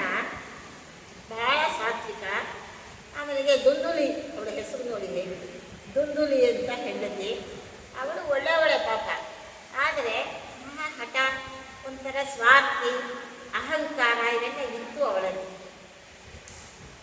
ಅವನಿಗೆ ಮಕ್ಕಳಾಗಲಿಲ್ಲ, ಬಹಳ ದಿನ ಆದರೂ ಮಕ್ಕಳಾಗಲಿಲ್ಲ. ಇವು ಮಕ್ಕಳಾಗಲಿಲ್ವಲ್ಲ, ಪಿತೃಗಳಿಗೆ ಗತಿ ತೋರಿಸ್ಲಿಕ್ಕೆ ಅನುಕೂಲ ಆಗಲಿಲ್ವಲ್ಲ ಅಂತ ಹೇಳಿ ಒಂದು ದಿನ ಒಬ್ಬ ತಪಸ್ವಿಗಳು ಬಂದರು. ಅವರ ಮುಂದೆ ದುಃಖ ತೋಡ್ಕೊಂಡ, ಸ್ವಾಮಿ ಒಂದು ಮಗು ಆಗಬೇಕು ನನಗೆ ಅಂತ. ಅವ್ರು ನೋಡಿದರು, ಮಕ್ಕಳಿಂದ ಸುಖ ಇಲ್ಲೋ, ಸುಮ್ಮನೆ ಮಕ್ಕಳು ಮಕ್ಕಳು ಅಂತ ಯಾಕೆ ಒಂದಾಡ್ತಿ, ಭಗವಂತನೇ ಮಗ, ಪುನ್ನಾಮಕ ನರಕದಿಂದ ನಮ್ಮನ್ನು ಯಾರು ಪಾರು ಮಾಡ್ತಾರೋ ಅವರೇ ಪುತ್ರರು. ಭಗವಂತನೇ ಎಲ್ಲ ನರಕದಿಂದ ನಮ್ಮನ್ನು ಪಾರು ಮಾಡುವವನು, ಅವನಿಗಿಂತ ಮಗ ಇನ್ಯಾರಿದ್ದಾರೆ? ಆದ್ದರಿಂದ ಭಗವಂತನನ್ನು ಧ್ಯಾನ ಮಾಡಪ್ಪ. ಇಲ್ಲ ಸ್ವಾಮಿ, ನಮಗೆ ಮಗ ಬೇಕು ಹಠ. ಹಾಗಾದರೆ ಒಂದು ಹಣ್ಣು ಮಂತ್ರ ಮಾಡಿ ಕೊಡ್ತೇನೆ, ಅದೇ ಮಂತ್ರಣ ಮಾಡಿ ನೀನು ಹೆಂಡತಿ ಕೊಡು, ಅವಳು ಅದನ್ನು ತಿಂದು ಗರ್ಭ ಆಗ್ತದೆ, ಮಗ ಸುಖ ದುಃಖ ನೀನು ಹಣೆ ಬರ ಅಂತ ಕಳಿಸಿದ್ರು. ಪಾಪ ಬ್ರಾಹ್ಮಣ ತಂದು ಆ ದುಂದುಲಿ ಕೊಟ್ಟ. ಅವಳು ಮಹಾಸುಖಭೋಗಿ, ಯಾವಾಗಲೂ ಆರಾಮಾಗಿರ್ಬೇಕು. ಇವಾಗ ಹೆಣ್ಮಕ್ಳೆಲ್ಲ ಇರ್ತಾರಲ್ಲ, ಅಡುಗೆ ಮಾಡೋದು ಕಷ್ಟ, ಊಟ ಮಾಡೋದು ಕಷ್ಟ ಅನ್ನಲ್ಲಪ್ಪ, ಮನೆ ಕೆಲಸ ಮಾಡೋದು ಕಷ್ಟ, ಗಂಡ ಹೆಂಡತಿ ಇಬ್ಬರೇ ಇರ್ತಾರೆ. ಆದರೆ ಆ ಪಾತ್ರೆ ತೊಳ್ಕೊಳ್ಳೋದು ಕಷ್ಟ, ಮನೆ ಮುಗಿಸೋದು ಕಷ್ಟ. ಒಬ್ಬ ಏನು ಸುಖನೂ ಗೊತ್ತಿಲ್ಲ. ಎಲ್ಲದಕ್ಕೂ ಚಾಕರಿ ಮಾಡಲಿಕ್ಕೆ ಆಳನ್ನು ಇಟ್ಕೋತಾರೆ, ಅಡುಗೆ ಮಾಡಲಿಕ್ಕೂ ಕೂಡ ಯಾರನ್ನಾದರೂ ಇಟ್ಕೋತಾರೆ. ಇಲ್ಲ ಅಡುಗೆನೇ ಬಂದುಬಿಡುತ್ತೆ, ದೇಹಕ್ಕೆ ಆರ್ಡ್ರ್ ಮಾಡಿದ ತಕ್ಷಣ ಅಡುಗೆನೇ ಬರ್ತದೆ. ಇಂಥ ಸುಖ ಬಯಸ್ತಾರೆ. ಅವಳು ಅಂಥವಳೆ ಪಾಪ. ಅದಕ್ಕೆ ಏನು ಮಾಡೋದು, ಇನ್ನು ಗರ್ಭಧಾರಣೆ ಮಾಡೋದು, ಬಸ್ರಿವರೆಗೆ ಬೈಕೆಗಳಾಗ್ತದೆ, ಆಮೇಲೆ ಮಗು ಹೊತ್ಕೊಂಡು ತಿರಬೇಕು, ಗರ್ಭದಲ್ಲಿ ಓಡಾಡೋದು ಕಷ್ಟ, ಅಲಂಕಾರ ಮಾಡ್ಕೊಂಡು ಎಲ್ಲೂ ಹೋಗ್ಲಿಕ್ಕಾಗೋದಿಲ್ಲ, ಪ್ರೋಗ್ರಾಮ್ಗಳು ಹೋಗ್ಲಿಕ್ಕಾಗೋದಿಲ್ಲ, ಏನಾಗೋದು ಚಿಚ್ಚಿ ಚಿಚ್ಚಿ ಬೇಡ. ಆಮೇಲೆ ಆ ಮಗು ತಿಂಗಳ ಅದಕ್ಕೆ ಸಾಕಬೇಕಲ್ಲ, ಯಾರಿಗೆ ಬೇಕು ಕಷ್ಟ. ಇವತ್ತು ಹೆಣ್ಮಕ್ಳು ಈ ಸ್ಥಿತಿ ಬಂದಿದ್ದಾರೆ. ಮಕ್ಕಳು ಬೇಕು ಕೆಲವರಿಗೆ, ಆದರೆ ಮಕ್ಕಳನ್ನು ಹಡೆಯೋದು ಬೇಡ. ಏನೇನೆಲ್ಲ ವಿಚಿತ್ರವಾದ ಭಾವನೆಗಳು ಬಂದಿದೆ ಇವತ್ತು ಸಮಾಜದಲ್ಲಿ ಹೆಣ್ಣು ಮಕ್ಕಳಿಗೆ. ಅಂದರೆ ಹೆಣ್ಣು ಮಕ್ಕಳು ನಮಗೆ ಸಮಾನ ಇಲ್ಲ ಅಂತ ಮೆರೀತಾರೆ, ಆದರೆ ಹೆಣ್ಣು ಮಕ್ಕಳು ಇಳಿತಾ ಇರೋ ಅಧೋಗತಿಗೆ ಮತ್ತಾರೂ ಇಳಿದಿಲ್ಲ. ಇದು ಒಂದು ಕಾಲಕ್ಕೆ ಪುರುಷ ಸಮಾಜವನ್ನು ನಿಂದನೆ ಮಾಡ್ತಾ ಇದ್ವಿ, ಆದರೆ ಇವತ್ತು ಪುರುಷರು ಬೆಕ್ಕು ಇದಾಗಿ ಉರಿಮರಿಗಳಾಗ್ಬಿಟ್ಟಿದ್ದಾರೆ. ಇದೇ ಬೆಕ್ಕುಗಳು ಭಾ ಅಂತ ಇದು ಮಾಡ್ತಾರೆ, ಹೆಣ್ಣು ಮಕ್ಕಳು ಹೆಮ್ಮಾರಿಗಳಾಗ್ಬಿಟ್ಟಿದ್ದಾರೆ. ಅವಳು ಏನು ಮಾಡಿದ್ದೆ, ಈಗ ತಾಪತ್ರಯಗಳೇ ಬೇಡ ಅಂತ ಹೇಳಿ ತಂಗಿ ಒಬ್ಬಳಿದ್ರು. ಅವಳು ಬಡವಳು, ಅವಳಿಗೆ ಬೇಗ ಬೇಗ ವರ್ಷಕ್ಕೊಬ್ಬರು ಮಕ್ಕಳಾಗ್ತವೆ. ಅವಳು ಮುಂದೆ ಹೇಳ್ಕೊಂಡ್ರು, ನೋಡಿ ಹೀಗೆ ನನ್ನ ಗಂಡ ಯಾವುದೋ ಗಂಡು ತಂದು ಕೊಟ್ಟಿದ್ದಾರೆ, ಯಾರೋ ನಂಬಿಸ್ಕೊಟ್ಟಿರೋದಂತೆ, ಅದನ್ನು ತಿಂದರೆ ಗರ್ಭಿಣಿ ಆಗ್ತೀನಂತೆ, ನನಗಿದೆಲ್ಲ ಒಂದು ಮೋಜು ಬೇಡಲೇ ಬೇಡ, ಆರಾಮಾಗಿರ್ಬೇಕು. ಅವಳು ಹೇಳಿದ್ಲು, ನನಗೆ ಹೆಂಗೋ ವರ್ಷಕ್ಕೂ ನನ್ನ ಮಕ್ಕಳಾಗ್ತದೆ, ನಿನಗೊಂದು ಮಗು ಕೊಟ್ಬಿಡ್ತೀನಿ, ಯಾರಿಗೂ ಬೇಡ, ಗರ್ಭಿಣಿ ಅಂತ ನಾಟಕ ಮಾಡ್ತಾಯಿರು, ನಾನು ಹಡಿದ ತಕ್ಷಣ ನಿನಗೂ ಪ್ರಸವ ಆಯಿತು ಅಂತ ನನಗೆ ಮಗು ಕೊಟ್ಬಿಡ್ತೀನಿ, ನೀನು ಒಂದಷ್ಟು ದುಡ್ಡು ಕೊಟ್ಬಿಡು ನನಗೆ ಅಂತ. ಇಬ್ಬರು ಹಾಗೆ ಮಾಡ್ತೀನಿ. ಆ ಹಣ್ಣನ್ನು ಏನು ಮಾಡೋದು, ಅವಳು ಹೇಳಿದ್ದು, ನಿಮ್ಮನೆ ಹಸು ಕೊಟ್ಟು, ಅವ್ರ ಮನೆ ಹಸು ಕೂಡ ಗರ್ಭಧಾರಣೆ ಮಾಡಿರ್ಲಿಲ್ವಂತೆ, ಆ ಬ್ರಾಹ್ಮಣನ ಮನೆ ಹಸು ಕೊಟ್ಟು ಅಂತ. ಹಸು ಕೊಟ್ಟು, ಹಸುನು ಗರ್ಭಧಾರಣೆ ಮಾಡಿದ್ದು, ಇವಳು ತಂಗಿನೂ ಗರ್ಭಧಾರಣೆ ಮಾಡಿದ್ದು. ಇವಳು ಸುಮ್ಮನೆ ನಾಟಕ ಮಾಡ್ತಿದ್ದು, ಅವಳಿಗೆ ಮಗು ಆಯಿತು. ಆವಾಗ ಇವಳು ನಾನು ಹಡದೆ ಇದ್ದು, ಆ ಸುಳ್ಗಿತಿ ಬರೋದಕ್ಕೆ ಮೊನ್ನೆ ಮಗು ಹುಟ್ಟು ಅಂತ ಹೇಳಿದ್ದು, ಆ ತಂಗಿ ಮಗು ಸತ್ತೋಯ್ತು ಅಂತ ಹೇಳಿದ್ದು. ಆಮೇಲೆ ಹಾಲಿಲ್ವಲ್ಲ, ನನಗೆ ಹಾಲೇ ಬರಲಿಲ್ಲ, ಕೆಲವ್ರಿಗೆ ಹಾಲು. ಅದರಿಂದ ನನ್ನ ತಂಗಿ ಮಗು ಸತ್ತೋಗಿದೆ, ಹೆಂಗೂ ಅವಳಿಗೆ ಹಾಲಿದೆ, ನಾನು ಅವಳಿಗೆ ಕರ್ಕೊಂಬಂದು ಮನೆಗೆ ಇಟ್ಕೊತೀನಿ, ಮಗುನ ಸಾಕ್ತಾಳೆ ಅವಳು ಹಾಲು. ಪಾಪ ಬ್ರಾಹ್ಮಣನಿಗೆ ಏನು ಗೊತ್ತಿಲ್ಲ. ಆಮೇಲೆ 4-6 ದಿನಕ್ಕೆ ಹಸುನು ಇದು ಕರು ಹಾಕುತ್ತೆ ಅಂತಂದರೆ ಅದು ಗಂಡು ಶಿಶು ಅಂತ ಹೇಳಿದ್ರು ಹಸು. ಅದಕ್ಕೆ ಗೋಕರ್ಣ, ಗೋವಿನ ಹೊಟ್ಟೆಯಲ್ಲಿ ಹುಟ್ಟಿದ್ದರಿಂದ ಕಿವಿಗಳು ಗೋವಿನಂತೆ ಇದ್ದಂತೆ ಗೋಕರ್ಣ ಅಂತ ಹೆಸರು. ಈ ಮಗುಗೆ ದುಂದುಮಾನ ಅಂತ ಹೆಸರು. ದುಂದುಲಿ ಮಗ ದುಂದುಮಾನ. ಇವನು ಮಹಾದುಷ್ಟ ಆದ ತಂಗಿ ಮಗು. ಅದು ಬ್ರಾಹ್ಮಣನಿಗೆ ಗೊತ್ತೇ ಆಗಲಿಲ್ಲ. ದೊಡ್ಡವನಾಗ್ತಾ ಆಗ್ತಾ ಆಗ್ತಾ ಮಹಾದುಷ್ಟ ಆದ. ತಂದೆಯನ್ನು ಹೊಡಿತಾನೆ, ಬಡೀತಾನೆ, ಇದು ಬಂದು ದುಡ್ಡೆಲ್ಲ ಕಿತ್ಕೊಂಡು ಹೋದ, ಎಲ್ಲ ಮಾಡಿದ. ಈ ಗೋಕರ್ಣ ತುಂಬ ಸಾತ್ವಿಕ, ಒಳ್ಳೆ ದೈವಭಕ್ತ. ತಂದೆಯಲ್ಲಿ ಅತ್ಯಂತ ಪ್ರೀತಿ ಅವನಿಗೆ, ಏಕೆಂದರೆ ಮನೆ ಯಜಮಾನ ಅಲ್ಲ ಬ್ರಾಹ್ಮಣ. ಆ ಗೋಧನ ಮಗ ಗೋಕರ್ಣ ಭಾಳ ಒಳ್ಳೆಯವರು. ಅವರ ಮುಂದೆ ಹೇಳ್ಕೊಂಡ, ಮಗು ನೋಡೋ ಹೀಗಾಯ್ತಲ್ಲ ನನ್ನ ಮಗ ಹೀಗೆ. ಅಪ್ಪ ನೀನು ಈ ಮಗನ ತಂದ್ಕೊಂಡು ಏನೂ ಸುಖ ಕೊಡೋದಿಲ್ಲ, ಮನೆ ಬಿಟ್ಟೇ ಹೊರಟು ಹೋಗು, ಹೆಂಡತಿ ಮಕ್ಕಳು ಅನುವಿಲ್ಲದೆ ಇದ್ದ ಮೇಲೆ ಸಂಸಾರವನ್ನು ಬಿಟ್ಟುಬಿಡುವುದೇ ಉತ್ತಮ. ಯಾಕೆಂದರೆ ಈ ಜೈಮಿನಿ ಬಾಲ ಕಥೆ ಬರ್ತದೆ. ಒಂದು ಮುಳ್ಳಿ ಇವನು ಉದ್ದಾಳ ಬ್ರಾಹ್ಮಣ, ಆ ಹೆಂಡತಿ ಚಂಡಿ, ಅವಳು ಕಟ್ಕೊಂಡು ಬಹಳ ದುಃಖ ಪಡ್ತಾ ಇರ್ತಾನೆ. ಒಬ್ಬ ಋಷಿ ಮನೆಗೆ ಬಂದಾಗ, ಹೇಗಿದೆಯಪ್ಪ, ಯಾಕೋ ಸಪ್ಪಗಿದೆಯಲ್ಲ, ಏನು ಚಿಂತೆಯಪ್ಪ ನಿನಗೆ ಅಂತ ಕೇಳಿದ. ಆವಾಗ ಹೇಳಿದ, ಏನು ಮಾಡಲಿ ಸ್ವಾಮಿ ಅಂತ ಹೆಂಡತಿ ಸಿಕ್ಕಿಬಿಟ್ಟಿದ್ದಾಳೆ, ಮುಳ್ಳಿಡಿದ ಮರನೇರಿದಂತಾಯಿತು ಅಂತಾನೆ. ಮುಳ್ಳು ಮರನ ಹೇಗೋ ಹತ್ತಿಬಿಟ್ಟ. ಇವಾಗ ಇಳಿಲಿಕ್ಕೂ ಇಲ್ಲ, ಅಲ್ಲಿ ಇರಲಿಕ್ಕೂ ಇಲ್ಲ. ಕೆಟ್ಟ ಹೆಂಡತಿ ಮದುವೆ ಮಾಡ್ಕೊಂಡ್ಬಿಟ್ರೆ ಅವಳ ಜೊತೆ ಸಂಸಾರ ಮಾಡೋದು ಕಷ್ಟ, ಬಿಟ್ಬಿಡೋದು ಇನ್ನೂ ಕಷ್ಟ. ಅವಳು ಬಿಡ್ತಾಳೆ, ಅವಳು ಜುಟ್ಟು ಹಿಡಿದು ಅಲ್ಲಾಡಿಸ್ದ. ಇವಾಗೆಲ್ಲ ಕೋರ್ಟ್ಗೆ ಹೋಗ್ತಾನೆ, ಅವಾಗಂತೆ ಅಲ್ಲಾಡಿಸ್ತು, ಭಾಳ ಕಷ್ಟ. ಮುಳ್ಳಿಳಿದ ಮರನೇರಿದಂತಾಯಿತು ನನ್ನ ಸ್ಥಿತಿ ಅಂತ ಬ್ರಾಹ್ಮಣ. ಹಾಗೆ ಪಾಪ ಈ ಸಾತ್ವಿಕ ಬ್ರಾಹ್ಮಣನಿಗೆ ಏನೂ ಗೊತ್ತಾಗಲಿಲ್ಲ. ಅವನು ಊರು ಬಿಟ್ಟು ಹೊರಟೆ ಹೋದ. ಮಗ ಹೇಳಿದ್ನಲ್ಲ ಗೋಕರ್ಣ, ದೇಶಾಂತರ ಪರಮಾತ್ಮನ ಧ್ಯಾನ ಮಾಡಿಕೊಂಡು ತೀರ್ಥಕ್ಷೇತ್ರಗಳನ್ನು ನೋಡಿಕೊಂಡು ಅವನ ಜೀವನ ಹಾಗೆ ಮುಗಿಯಿತು ಪಾಪ. ಆಮೇಲೆ ಇವಳನ್ನು ಹಿಡ್ಕೊಂಡ ಮಗ. ಅಪ್ಪ ಇಟ್ಟಿರೋದಿದ್ದೆಲ್ಲ ತೆಗಿ, ಸಂದೂಕದಲ್ಲಿ ಅಲ್ಲಿ ಇಲ್ಲಿ ಬ್ಯಾಂಕಲ್ಲಿ ಇಟ್ಟಿರೋದು ಬುಕ್ಕು ಎಲ್ಲ ವಸೂಲು ಮಾಡಿಬಿಡ್ತಾರೆ ಮಕ್ಕಳು. ಆಮೇಲೆ ಮಾತ್ರ ದೇವೋಭವ ಅಂತೇಳಿ ತಾಯಿಯ ಅನುಗ್ರಹ, ತಾಯಿಯ ಆಶೀರ್ವಾದ ಅಂತ ವೆಹಿಕಲ್ಗಳ ಮೇಲೆ ಮೂರು ಹಾಕುತ್ತದೆ ಓಡಾಡ್ತಾರೆ ಎಲ್ಲ. ಅವಳು ಹಿಂಸೆ ತಾಯಿ ಆಗಲಿಲ್ಲ, ಅವಳು ಕೂಡ ಭಾಳ ಇದ್ದಿದ್ದು ಸತ್ಲಂತೆ. ಇಂಥ ಮಗನ ಕಟ್ಕೊಂಡು ಏನು ಮಾಡೋದು. ಗೋಕರ್ಣನು ಮನೆ ಬಿಟ್ಟು ಹೋದ.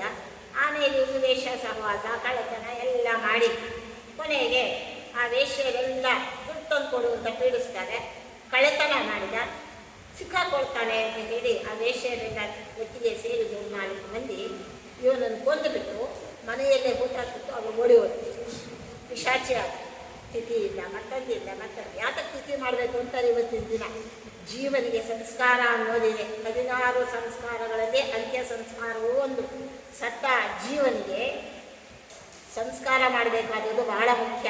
ತಿಥಿ ಯಾತಕ್ಕೆ ಮಾಡಬೇಕು, ಶ್ರಾದ್ದ ಯಾಕೆ, ಇಲ್ಲಿ ಪಿಂಡ ಹಾಕ್ಬಿಟ್ರು ಅಲ್ಲವ್ರು ಹೊಟ್ಟೆ ತುಂಬುತ್ತಾ ಅಂತಾರೆ, ಅದೆಲ್ಲ ತಲೆಹಟ್ಟೆ ಮಾತುಗಳು.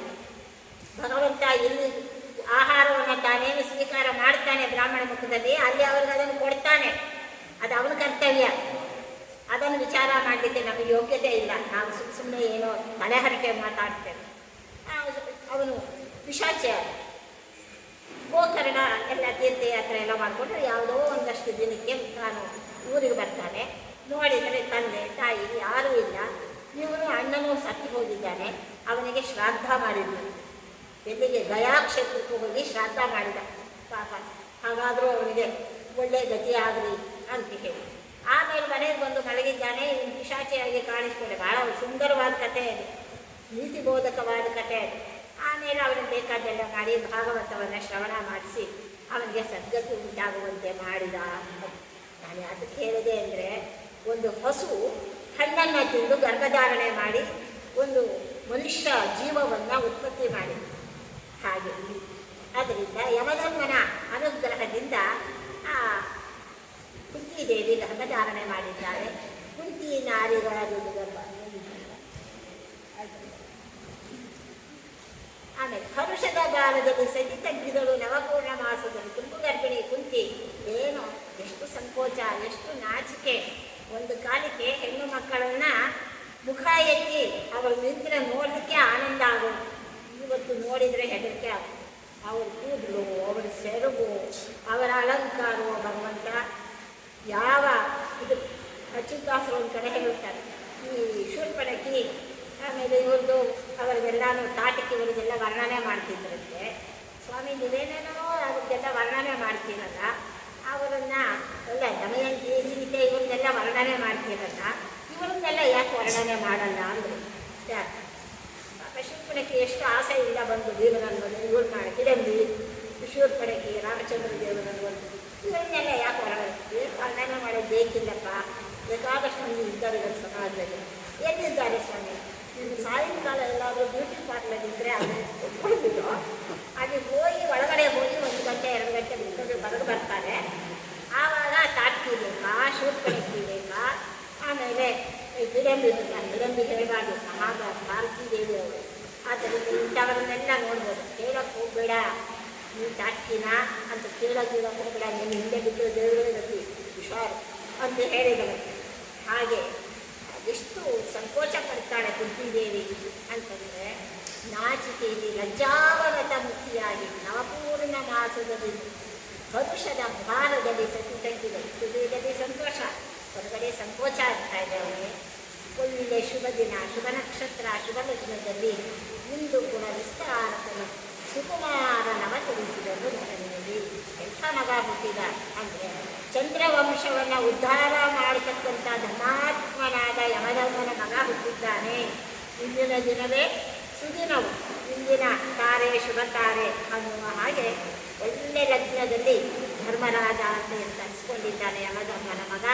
ಆ ಧರ್ಮರಾಜನ ಮಗನೇ ಹುಟ್ಟಿದ್ದಾನೆ ಕುಂತಿದೇವಿಯ ಧರ್ಮದಲ್ಲಿ. ನಿರ್ಮಲಿನವಾಯಿತಖಿಲ ದೆಸೆ ದುಷ್ಕರ್ಮ ತಟಿ ಬೆಚ್ಚಿರುವು ಸಾಕ್ಷಾತ್ ಧರ್ಮವೇ ಧರಣಿಯಲ್ಲಿ ನೃಪರೂಪಾಗಿ ಜನಿಸಿದಳ ದುರ್ಮಹೀಶರ ಹೊತ್ತ ಭಾರತ ಕರ್ಮವೇ ಗಣಧಾತ್ರಿಗಿಳಿದು ಧರ್ಮವಿನ್ನ ಮಗಹುದು ಧರ್ಮವಿನ್ನ ಮಗಹುದು ಎನ್ನುತ್ತ ಹೆಚ್ಚಿದುದು ಮುನಿನಿಗರ.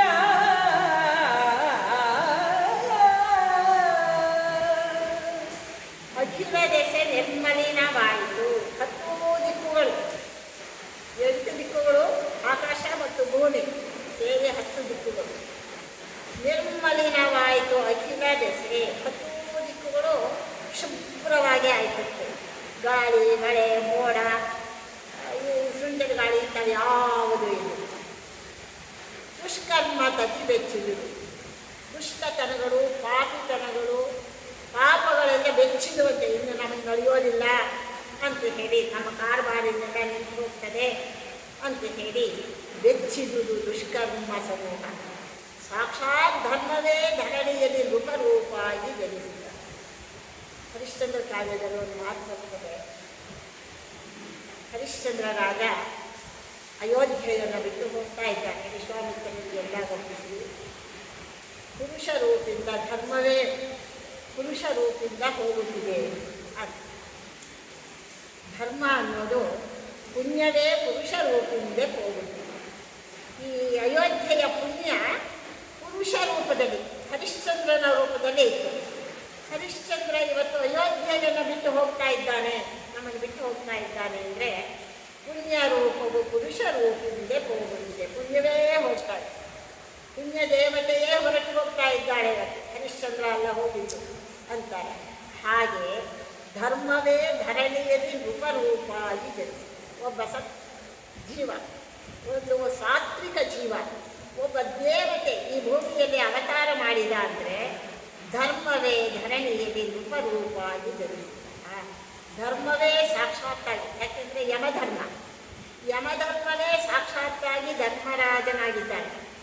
ಧರ್ಮರಾಜನ ಹೆಸರಿನಿಂದ ಅವತಾರ ಮಾಡಿದ್ದಾರೆ. ಈ ಭೂಮಿಯಲ್ಲಿ ರಾಜಕುಮಾರನಾಗಿ ಹುಟ್ಟಿದ್ದಾನಲ್ಲ ಧರ್ಮವೇ ಅಂತ ಹೇಳಿ ದುರ್ಮಹೀಶರ ಕೊತ್ತ ಭಾರದ ಕರ್ಮ ವೇದನೆ ಧಾತ್ರಿಗಿಳಿದು ಕೆಟ್ಟ ರಾಜರು. ಕೃತಯುಗ ತ್ರೇತಾಯುಗದಲ್ಲಿ ಏನು ರಾಕ್ಷಸರಾಗಿದ್ದರೂ ಆ ರಾಕ್ಷಸರೆಲ್ಲ ನೋಡಿದರಂತೆ ಈ ಪರಮಾತ್ಮ ಮಹಾ ಮಾಯಗಾರ, ಆದ್ದರಿಂದ ಯಾವುದೋ ರೂಪದಲ್ಲಿ ನಮ್ಮನ್ನು ಕೊಂದು ಬಿಡುತ್ತಾನೆ, ನಾವೆಲ್ಲರೂ ಕೂಡ ದ್ವಾಪರ ಯುಗದಲ್ಲಿ ರಾಜಕುಲದಲ್ಲಿ ಬಿಟ್ಟು ಬಿಡೋಣ ಅಂತೇಳಿದ ರಾಜರಾಜ. ಕಲಿಯುಗದಲ್ಲಿ ಹೇಗೆ ಹುಟ್ಟಿದ್ದಾರೆ ಅಂದರೆ ಎಲ್ಲ ರಾಜಕಾರಣಿಗಳು, ದೈತ್ಯರೆಲ್ಲ ರಾಜಕಾರಣಿಗಳಾಗಿ ಜೋರಾಗಿ ಹೇಳಿದ್ರೆ ಭಯ, ಯಾರು ಕೇಸ್ ಹಾಕಿರ್ತಾರೆ. ನಮ್ಮದೇನೆಲ್ಲ ಮಾತು ಎಲ್ಲ ಮಹಾಭಾರತದ ಮಾತು, ನಮ್ಮದೆಲ್ಲ ಇದೆ. ಕೆಟ್ಟ ರಾಜರನ್ನ ಕೊಟ್ಟ ಆ ಭಾರ ಇದೆಯಲ್ಲ ಭೂದೇವಿಗೆ, ಅವಳ ವೇದನೆ ಧಾತ್ರಿಗಿಳಿದು ತಗ್ಗಿಬಿಡ್ತದ್ದು. ಅಪ್ಪ ಇನ್ನು ಪರವಾಗಿಲ್ಲ ಸರ್, ಈ ದುಷ್ಟರನ್ನ ಭಾರವನ್ನು ಇವರ ಕೊಡುವಂಥ ನಾನಾ ರೀತಿಯ ವೇದನೆಗಳನ್ನು ಸಹಿಸಿ ಸಾಕಾಗಿತ್ತು. ಇನ್ನು ಮುಂದೆ ಇವಾಗೆಲ್ಲ ಭೂಮಿ ಹಿಡಿಯುತ್ತಾರೆ, ಇನ್ನು ಸ್ವಲ್ಪ ಪರವಾಗಿಲ್ಲ ಅಂತ ಆ ಭೂಮಿಗೆ ಸಂತೋಷ ಆಯಿತು. ಧರ್ಮದಿಂದ ನನಗೆ ಅಬುದೇವತ ಮೆಚ್ಚಿದ್ದು ಮನೆಗಳು. ಋಷಿಗಳು ತಾಪಸ್ಸಿಗಳು ಅಂದುಕೊಂಡಿರುತ್ತೆ ಧರ್ಮವೇ ಹುಟ್ಟಿ ಬಂದಿದೆ ಪಾಂಡುರಾಜನ ಮಗನಾಗಿ. ಇನ್ನು ಮುಂದೆ ನಮಗೆ ಉಪಹರಿಕೆ ಮಾಡುವವರು ಯಾರೂ ಇಲ್ಲ. ನಮ್ಮ ಸಾಧನೆಗೆ ಅತಿ ಆತಂಕಗಳನ್ನು ತರುವವರು, ನಮಗೆ ತೊಂದರೆ ಮಾಡುವವರು ಇನ್ನಿರೋದಿಲ್ಲಪ್ಪ. ಇನ್ನು ನೆಮ್ಮದಿಯಾಗಿ ನಾವು ಸಾಧನೆ ಮಾಡಬಹುದು ಅಂತ ಹೇಳಿ ಅಂದುಕೊಂಡಿರುತ್ತೆ ಋಷಿಮುನಿಗಳೆಲ್ಲರೂ ಕೂಡ. ಧರ್ಮರಾಜನ ಅವತಾರ ಹೀಗಾಯಿತು. ಆ ಧರ್ಮರಾಜನ ಶತ್ರು ಒಬ್ಬ ಇದ್ದಾನಲ್ಲ ದುರ್ಯೋಧನ, ಅವರು ಹುಟ್ಟಿದಾಗ ಏನಾಗ್ತದೆ ಅಂತ ನಾವು ನೋಡಬೇಕು. ದುರ್ಜನರು ಹುಟ್ಟಿದಾಗ ಹೇಗಾಗ್ತದೆ ಅಂತ. ಧರಣಿಪತಿ ಧರ್ಮಜನ ಮುಖ ಸಂದರುಶನವ ಮಾಡಿದನು. ಹೆಚ್ಚಿದ ಹರುಷ ಭಾರಕ್ಕೆ ಚಿತ್ರ ತಗ್ಗಿತು ತಡಿಗರಿಗೆ.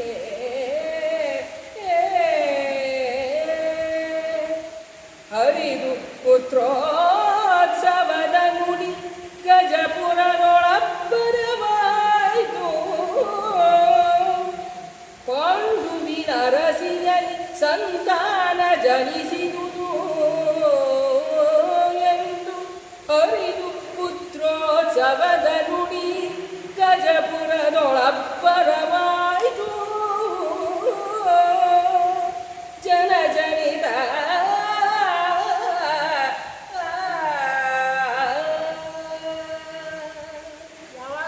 ಗಮಕಿಗಳಿಗೆ ಸಾಹಿತ್ಯ ಜ್ಞಾನ ಚೆನ್ನಾಗಿರಬೇಕು. ಆ ಸಾಹಿತ್ಯ ಜ್ಞಾನ ಸ್ವಲ್ಪ ರಾಗಜ್ಞಾನ ಇದು ಬಿಟ್ಟರೆ ಭಾಳ ಉತ್ತಮವಾದಂತಹ ಗಮಕ ವಾಚನ ಆಗ್ತದೆ. ನಮ್ಮ ಶ್ರೀಮತಿ ಪ್ರಭಾ ಅವರಿಗೆ ಒಳ್ಳೆಯ ಸಾಹಿತ್ಯ ಜ್ಞಾನ ಅದು ಅವ್ರ ತಂದೆ ಕೊಟ್ಟದ್ದು. ಆ ಇಬ್ಬರು ಹೆಣ್ಣು ಮಕ್ಕಳಿಗೂ ಕೂಡ ಅವರ ತಂದೆ ನಾರಾಯಣರಾವ್, ನಾನು ಯಾವಾಗಲೂ ಅವರನ್ನು ಜ್ಞಾಪಿಸ್ಕೊಳ್ತೇನೆ. ಅವರ ಹೆಣ್ಣು ಮಕ್ಕಳನ್ನು ಚೆನ್ನಾಗಿ ಬೆಳೆಸಿದ್ರು, ಎಲ್ಲ ಮಾಡಿದರು. ಅದೆಲ್ಲದಕ್ಕಿಂತ ಹೆಚ್ಚಾಗಿ ಒಳ್ಳೆ ವಿದ್ಯೆಯನ್ನು ಕಲಿಸಿದ್ದಾರೆ. ಸಂಗೀತ ಸಾಹಿತ್ಯವನ್ನು ಚೆನ್ನಾಗಿ ಕಲಿಸಿದ್ದಾರೆ. ಅವರು ಭಾಳ ಸಾತ್ವಿಕರಿದ್ದಾರೆ. ಆಮೇಲೆ ಅದರಿಂದ ಗಮಕದ ವಾಚನ ನಮಗೆ ಆಪ್ಯಾಯಮಾನವಾಗಿ ಹೆಚ್ಚು ವ್ಯಾಖ್ಯಾನ ಬೇಕಿಲ್ಲ. ಚಪಲ ನಮಗೆ ವ್ಯಾಖ್ಯಾನ ಮಾಡೋದು ಅಭ್ಯಾಸ ಆಗಿದೆಯಲ್ಲ, ಆ ಚಪಲಕ್ಕೋಸ್ಕರ ವ್ಯಾಖ್ಯಾನ ಮಾಡ್ತೇವೆ. ಅವರ ವಾಚನಕ್ಕೆ ವ್ಯಾಖ್ಯಾನದ ಅಗತ್ಯವೇ ಇಲ್ಲ ಅಂತ ಅನ್ನಿಸ್ತದೆ. ಹೀಗೆ ಆ ಪಾಂಡುರಾಜನಿಗೆ ಏನು ಸಂತೋಷ ಆಗಿಬಿಡ್ತಂತೆ. ಧರ್ಮಜನ ಮುಖ ಸಂದರುಶನವ ಮಾಡಿದರು ಹೆಚ್ಚಿದ ವರುಷಭಾವಿಕೆ ಚಿಕ್ಕವು. ಎಷ್ಟು ಆನಂದ ಆಗೋಯ್ತು ಅಂದರೆ ಮನಸ್ಸು ತಗ್ಗಿ ಹೋಯ್ತಂತೆ. ಆ ಪರಮಾತ್ಮನ ಅನುಗ್ರಹ. ಮಕ್ಕಳೇ ಆಗೋದಿಲ್ಲ ಅಂತ ಅಂದುಕೊಂಡಿದ್ದಾಗ ಇಂಥ ಒಳ್ಳೆಯ ಮಗ ದಶರಥ ರಾಜನಿಗೆ 60 ವರ್ಷ ಆಗೋದಿತ್ತು. ಮಕ್ಕಳಾಗೋದಿಲ್ಲ ಅಂತ ನಿರಾಶೆ ಪಟ್ಟಿದ್ದ. ಕೊನೆಗೆ ಆ ಯಜ್ಞ ಮಾಡಿದ. ಯಜ್ಞ ಪುರುಷ ಕೊಟ್ಟ. ಇದರಲ್ಲಿ ಮಕ್ಕಳಾಯಿತು. ಏನು 1 2 4 ಮಕ್ಕಳೇ ಇಲ್ಲ ಅನ್ನೋನಿಗೆ ಚತುರ್ವಿಧ ಪುರುಷಾರ್ಥಗಳಂತೆ ಧರ್ಮ ಅರ್ಥ ಕಾಮ ಮೋಕ್ಷ ಎನ್ನುವಂತೆ 4 ಮಕ್ಕಳಾದಾಗ ಅವರ ಸಂತೋಷಕ್ಕೆ ಪಾರವೇ ಇರಲಿಲ್ಲ ಅಂತ. ಹಾಗೆ ಇವನಿಗೆ ಹೆಚ್ಚಿದ ಹರುಷಭಾರಕ್ಕೆ ಚಿತ್ತ ತಗ್ಗಿ, ಮನಸ್ಸು ತಗ್ಗಿ ಹೋಯ್ತಂತೆ. ಅಹಂಕಾರ ಬರಲಿಲ್ಲ, ತಗ್ಗಿತು ಅಂತ. ಮನಸ್ಸು ಅತ್ಯಂತ ಮೃದುವಾಗಿ ಬಿಡ್ತದೆ. ಮುದ್ದಿ ತಡಿಗಡಿ ಇಷ್ಟು ಭಗವಂತ ಒಂದು ಬೇಡಿದರೆ 101 ಕೊಟ್ಟ ಎಲ್ಲೋ ಸ್ವಾಮಿ ಅಂತ ಹರಿದಾಸರು ಹೇಳ್ತಾರೆ. ನಾವೇನೋ ಒಂದು ಬೇಡ್ತೇವೆ, ನಮಗೇನಿದೆ ಬೇರೆ ಗೊತ್ತಾಗಿದೆ, ಯಾವುದೋ ಒಂದು ಹೇಳ್ಕೊಂಡು ಅದು ಕೊಟ್ಟು ಬಿಡಪ್ಪ ಅಂತ ಬೇಡ್ತೇವೆ. ಆದರೆ ಕರುಣಾಳುವಾದ ಭಗವಂತ ಒಂದು ಬೇಡಿದರೆ 101 ಕೊಟ್ಟ ಎಲ್ಲೋ ಸ್ವಾಮಿ ಅನ್ನೋ ಹಾಗೆ ಆ ಪರಮಾತ್ಮನ ಪೂರ್ಣ ಕೃಪೆಗೆ ಬುದ್ಧಿತು ಅಡಿಗಳಿಗೆ ಚಿತ್ತ. ಅತ್ಯಂತ ಕೃತಜ್ಞತಾಪೂರ್ವಕವಾಗಿ ಬಗ್ಗಿಬಿಟ್ಟನಂತೆ ಪಾಂಡು ಮಹಾರಾಜ. ಈ ವಾರ್ತೆ ಗಜಪುರದೊಳಬ್ಬರವಾಯಿತು. ಯಾರೋ ಮೊಳೆ ಹೋಗಿ ಹೇಳಿಬಿಟ್ರು, ಪಾಂಡುರಾಜನ ಹೆಂಡತಿ ಕುಂತೀದೇವಿಗೆ ಗಂಡು ಮಗು ಆಗಿದೆ ಅಂತ ಹೇಳಿ. ಏನು ಹಸ್ತಿನಾವತಿಯಲ್ಲಿ ಸಡಗರ. ಪಾಂಡುರಾಜನ ಬಗ್ಗೆ ಅತ್ಯಂತ ಜನಪ್ರಿಯತೆ ಇತ್ತು. ಕುಂತೀದೇವಿಯ ಬಗ್ಗೆಯೂ ಬಹಳ ಗೌರವ ಇತ್ತು. ಯಾರೂ ಅದರ ಬಗ್ಗೆ ಮಾತಾಡಲಿಲ್ಲ ನೋಡಿ. ಅವನಿಗೆ ಶಾಪ ಬಂತು, ಅದಕ್ಕೆ ಹೋದ. ಮಕ್ಕಳು ಹೆಂಗಾಯಿತು ಅಂತ ಯಾರೂ ಕೇಳಲಿಲ್ಲ. ಎಲ್ಲರಿಗೂ ಸಂತೋಷ ಆಯ್ತಂತೆ. ಪಾಂಡುವಿನ ಅರಸಿಯಲ್ಲಿ ಸಂತಾನ ಜನಿಸಿದುದೆಂದು ಜನಜನಿತ. ಏನು ಊರಲ್ಲಿಂದ ಹಬ್ಬ ಮಾಡ್ತಾ ಇದ್ದಾರೆ. ಮೇಲೆ ಕೃಷ್ಣಾಷ್ಟಮಿ ಬರ್ತಾ ಇದೆ, ಇಲ್ಲಿ ಧರ್ಮಾಷ್ಟಮಿ, ಧರ್ಮರಾಜನ ಅವತಾರ ಆಗ್ತಾ ಇದೆ. ಎಲ್ಲರೂ ಸಂತೋಷ ಪಟ್ಟಿದ್ದಾರೆ. ಆದರೆ ಕೇಳಿದಳು ಗಾಂಧಾರಿ ಕುಂತಿಗೆ ಬಾಲ ಕೇಳಿ ವಿನೋದವೇ ಕೈ ಮೇಳವಿಸಿದೆ ಮುನ್ನ ತಪ್ಪೇನು ತಪ್ಪೇನು ಕಾಡು ಮಾಡಿದ ನನಗೆ ಮುನಿಪತಿ ಕಾರಣನ ಮುನಿಪತಿ ಕಾಳು ಮಾಡಿದ ನನಗೆ ಕೌಳಿ ಕಾರಣನ ಸುಡು ಈ ಗರ್ಭಾಳಿಗಳನಂದು ಅಬಲೆ ಮೊಸೆದಳು ಬಸುದ ನೋಡೆ ಮುಗಿದು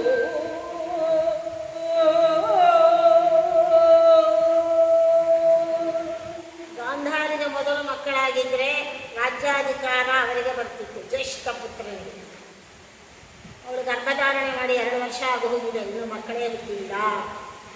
2 ವರ್ಷ ಆಗಿ ಕಲ್ಲಿನಂತೆ ಕೂತಿದೆ ಗರ್ಭ. ಡಾಕ್ಟರ್ ಕೇಳ್ತಾರೆ, ಮಗು ಎಲ್ಲ ಓಡಾಡ್ತಾ ಅದಾಗ್ತಾ ಇದಾಗ್ತಾ, ಏನಿಲ್ಲ, ಅವಳಿಗೆ ಕಲ್ಲಿನಂತೆ ಕೂತಿದೆ ಗರ್ಭ. ಸುದ್ದಿ ಬಂದುಬಿಡ್ತು. ತಪಸ್ವಿಗಳು ಯಾರೋ ಬುದ್ಧಿ ಕಳಿಸಿಬಿಟ್ರು. ಕೃಷ್ಣಾಚಾರ್ಯರಿಗೆ ಧೃತರಾಷ್ಟ್ರ ಮಹಾರಾಜನಿಗೆ ಹೇಳಿ ಪಾಂಡವರಾಜನಿಗೆ ಮಗ ಹುಟ್ಟಿದ್ದಾನೆ. ಕೇಳಿದಳು ಗಾಂಧಾರಿ ಕುಂತಿಗೆ ಬಾಲ ಕೇಳಿ ವಿನೋದವೇ ಕೈ ಮೇಳವಿಸಿದು. ಕುಂತಿದೇವಿ ಮೊದಲು ಮಗುವನ್ನು ಹಡೆದು ಜ್ಯೇಷ್ಠ ಪುತ್ರ ಧರ್ಮರಾಜ. ಅಯ್ಯೋ ತಪ್ಪೇನು ಅಂತು, ಅಯ್ಯೋ ಕರ್ಮವೇ, ಇನ್ನೇನು ಹೇಳಬೇಕು. ಕಾಳು ಮಾಡಿದ ನೆನೆಗೆ ಮುನಿಪತಿ. ಆ ವೇದವ್ಯಾಸ ಮುನಿ ವರ ಕೊಟ್ಟದ್ದು ಏನಾಯಿತು, ನನಗೆ ಮೋಸ ಮಾಡಿದ್ದಾನೆ. ಮಹಾನುಭಾವದಲ್ಲಿ ಅವಳಿಗೆ ಸಂದೇಹ ಬಂತು, ಸಂಶಯ ಬಂತು. ನನಗೆ ಮೋಸ ಮಾಡಿದ್ದಾರೆ. ಅದಕ್ಕೆ ನಾನು ಹೇಳಿದೆ, ರಕ್ಷತೀತಿ ವಿಶ್ವಾಸ. ನನ್ನನ್ನು ಅವನ ರಕ್ಷಣೆ ಮಾಡ್ತಾನೆ, ನಾವು ನಮ್ಮ ಸಮಸ್ಯೆಯನ್ನು ಅವನಿಗೆ ಒಪ್ಪಿಸಿಬಿಟ್ಟಿದ್ದೇವೆ, ಅವನು ಅದನ್ನು ಪರಿಹಾರ ಮಾಡೇ ಮಾಡ್ತಾನೆ ಅನ್ನೋ ದೃಢವಾದ ವಿಶ್ವಾಸ ನಮಗಿತ್ತು ಅಂದರೆ ಖಂಡಿತವಾಗಿ ಭಗವಂತ ನಂಬಿ ಕೆಟ್ಟವರಿಲ್ಲವೋ ರಂಗಯ್ಯನ ನಂಬದೇ ಕೆಟ್ಟಾರೆ ಕೆಲವು. ಯಾರು ನಂಬುತ್ತಾರೆ ಅವರು ಕೆಟ್ಟಿಲ್ಲ.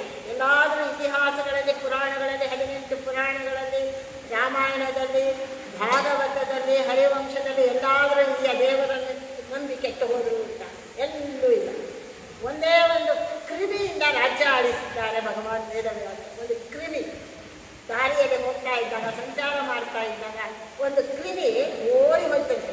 ರಥ ಹೋಗ್ತಾ ಇದೆ, ದಂಡಿಗೆ ಹೋಗ್ತಾ ಇದೆ, ಹೆದರ್ಕೊಂಡು ಓಡಿ ಹೋಯ್ತಂತೆ ರಸ್ತೆಯನ್ನ ತಾಯಿ. ವೇದವ್ಯಾಸರು ದಂಡಿಗೆಯಿಂದ ಇಳಿದು ಕೇಳಿದ್ರು, ಕ್ರಿಮಿ ಯಾತಕ್ಕೆ ಎಷ್ಟು ಭಯದಿಂದ ಓಡಿ ಹೋಗ್ತಾ ಇದ್ದೀವಿ, ಜೀವದ ಮೇಲೆ ಎಷ್ಟು ಆಸೆ ನೋಡಿ. ಹೌದು, ನನಗೆ ಆಸೆ. ಹಾಗಾದರೆ ನಿನಗೆ ಇನ್ನೇನು ಮಹತ್ತರವಾದ ಆಸೆ ಇದೆ, ರಾಜ್ಯ ಆಳಬೇಕು. ರಾಜ್ಯ ಆಳಿಸಿದ್ದಾರೆ ಕ್ರಿಮಿಯಿಂದ ರಾಜ್ಯವಾಳಿಸಿದ. ಒಂದು ಕ್ರಿಮಿಯಿಂದ ಎಲ್ಲ ರಾಜರು ತಂದು ಕಪ್ಪ ಕಾಣಿಕೆಗಳನ್ನು ಕ್ರಿಮಿ ರಾಜನಿಗೆ ಕೊಟ್ಟರಂತೆ, ಒಪ್ಪಿಸಿದರಂತೆ. ಪರಮಾತ್ಮನ ಮಾಯೆ ವಿಚಿತ್ರವಾದದ್ದು, ಆ ಅನುಗ್ರಹವೂ ವಿಚಿತ್ರವಾದ. ಅದನ್ನು ಹೇಳ್ತಾನೆ ಆ ವೇದವ್ಯಾಸ ಋಷಿ ನನಗೆ ಮೋಸ ಮಾಡಿದ್ದಾನೆ. ತೌಳಿ ಕಾರಣ, ಸುಳ್ಳುಗಾರ. ತೌಳಿ ಅಂದರೆ ಹಳ್ಳಿಗಳಲ್ಲಿ ತೌಳಿ ಅಂತಾರೆ, ಸುಳ್ಳಲ್ಲ. ತೌಳಿ ಹೇಳ್ತಾನೆ. ತುಂಬ ಗ್ರಾಮ್ಯ ಭಾಷೆ. ಈ ಕುಗ್ರಾಮಗಳಲ್ಲಿ ಸುಳ್ಳನ್ನು ತೌಳಿ ಅಂತಾರೆ. ತೌಳಿ ಕಾರಣನ ಕುಮಾರವ್ಯಾಸ ಅದನ್ನು ತಂದುಬಿಟ್ಟಿದ್ದಾನೆ. ಸುಳ್ಳುಗಾರ ಇವನು ಮುನಿ. ಸುಡು ಈ ಗರ್ಭಾಳಿಗಳು. ನನ್ನ ಗರ್ಭ ಯಾತಕ್ಕೆ ಬೇಕಿಲ್ಲ, 2 ವರ್ಷ ಆಯಿತು ಗರ್ಭಧಾರಣೆ ಮಾಡಿ, ಇನ್ನೂ ಕೂಡ ಮಗು ಹುಟ್ಟ ಸುಳಿವೇ ಇಲ್ಲ, ಯಾತಕ್ಕೆ ಬೇಕಿಲ್ಲ ಗರ್ಭ ಎಂದು ಆಬಲೆ ಹೊಸೆದಳು ಬಸುರನು. ಹೋಗಿ ಒಂದು ಕಲ್ಲು ತಗೊಂಡು ತನ್ನ ಗರ್ಭವನ್ನು ಚಚ್ಚಿಬಿಟ್ಟಂತೆ ಗಾಂಧಾರಿ ದೇವಿ. ಮುದುರಿದವು ಧರಣಿಯಲಿ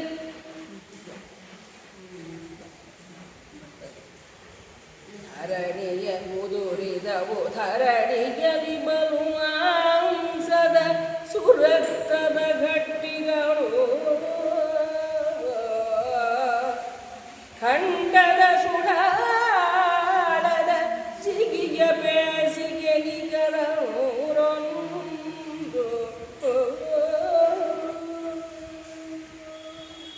ಕೆದರಿದಳು ವಾಮಾಂಗಿಯಲಿ ಮೂಕಿದಳು ಹಾಯ್ಕಿವ ಹೊರಗೆ ನೋಡಿದಳು ಕರೆ ಕೈದೆಯರನು ಎನ್ನುತ್ತ ಕಠೋರ ಕೋಪದಲ್ಲಿ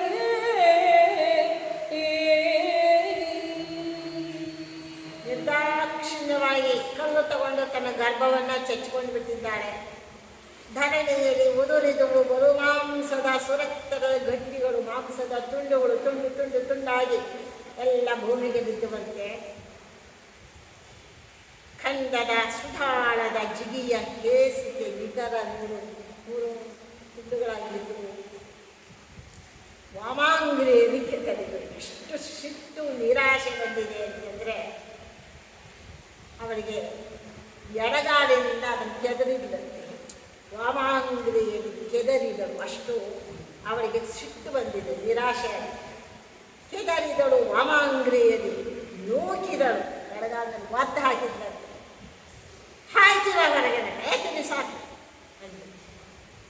ನೋಡಿದಳು. ಕರೆ ಕೈನೆಯರಂತ ದಾಸಿರನ ಕಡೆ ಏಕೆ ಬಿಸಾಕು, ಯಾತಕ್ಕೆ ಈ ಸುಟ್ಟು ಗರ್ಭ, ಸುಡು ಈ ಗರ್ಭವನ್ನು.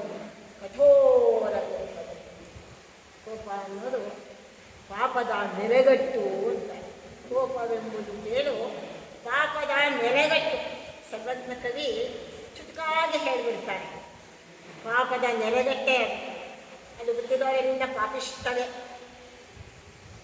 ಕಠೋರವಾದ ಕೋಪದಿಂದ ತಾನು ಆ ಗರ್ಭವನ್ನು ಎಡಗಾಲಿನಿಂದ ಒದ್ದು ನುಗ್ಗಿದ್ದಾಳೆ ಗಾಂಧಾರಿ ದೇವಿ. ತನಗೆ ನಡು ನಡುಗಿ ಕಾಂತ ಜನವು ಬಂದು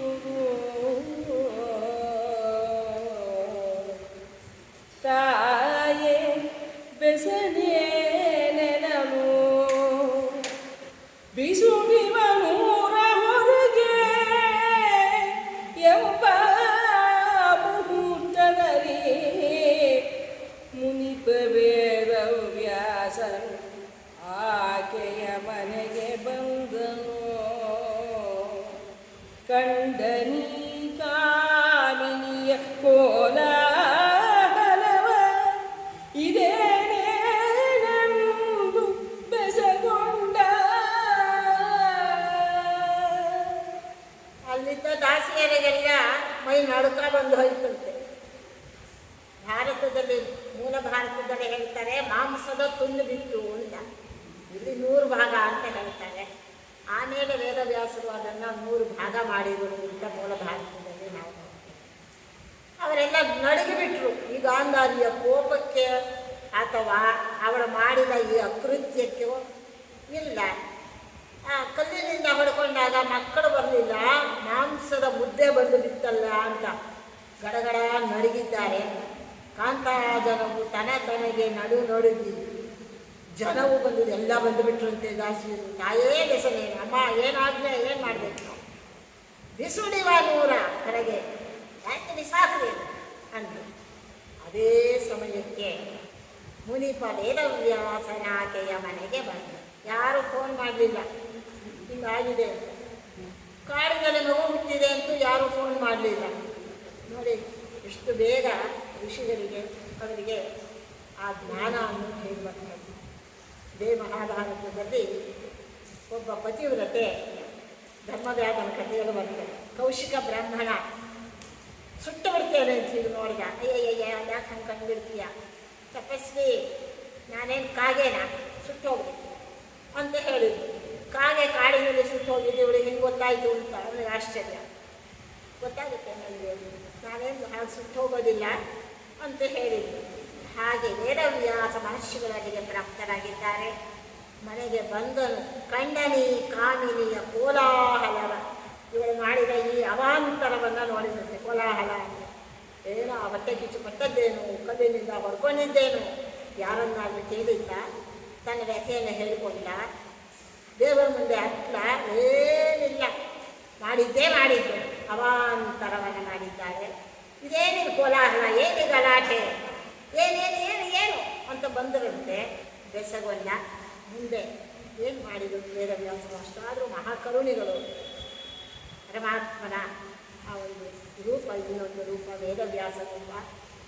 ಎಷ್ಟೇ ಜೀವನ ತಪ್ಪು ಮಾಡಿದರೂ ಕೂಡ ಭಗವಂತ ಕ್ಷಮಿಸ್ತಾನೇ ಇರ್ತಾನೆ. ಅವನಂಥ ಕ್ಷಮೆ ಇನ್ಯಾರಿಗೂ ಕೂಡ. ಏನು ಕರುಣಾನಿಧಿಯೋ ಹರಿ, ಮತ್ತೇನು ಭಕ್ತಾಧೀನನೋ, ಇನ್ನೇನು ಆತನ ನೀಡಿ. ಬಾಣದವಿಟ್ಟ ಭೀಷ್ಮನ ಅವಗುಣಗಳೆನಿಸಿದನೆ ಕರುಣಾಳು ಹರಿ. ಜಗನ್ನಾಥ ಭೀಷ್ಮಾಚಾರ್ಯರು ಯುದ್ಧ ಮಾಡ್ತಾ ಇದ್ದಾಗ ಕೃಷ್ಣನ ಹಣೆಗೆ 3 ತೀವ್ರವಾದ ಬಾಣಗಳನ್ನು ಹಣೆಗೆ ನೆಡುವಂತೆ ಪಡೆದಾಗ ರಕ್ತದ ಧಾರೆ ಆಗಿ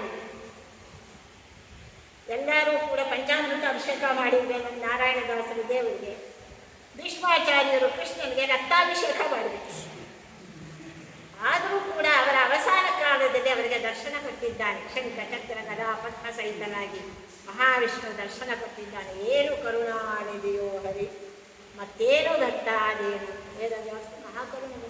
ಅಯ್ಯೋ ಹುಡುಗಿ, ಏನಮ್ಮ ಹೀಗೆ ಅವಾಂತರ ಮಾಡ್ಕೊಂಡೆಲ್ಲ, ಏನು ಮಾಡಿಬಿಟ್ಟೆ ಅಂತ ಹೇಳಿ ಬಂದರಂತೆ. ಮುಂದೆ ಏನು ಪರಿಹಾರವನ್ನು ತೋರಿಸಿದರು, ಮುಂದೆ ಗಾಂಧಾರಿನವರು ಮಕ್ಕಳಾದದ್ದು ಅನ್ನೋದನ್ನು ನಾವು ನಾಳೆ ದಿನ ನೋಡೋಣ ಅಂತ ಹೇಳ್ತಾ ಇದ್ದಾರೆ. ವೇದ ಪಾರಾಯಣದ ಫಲ,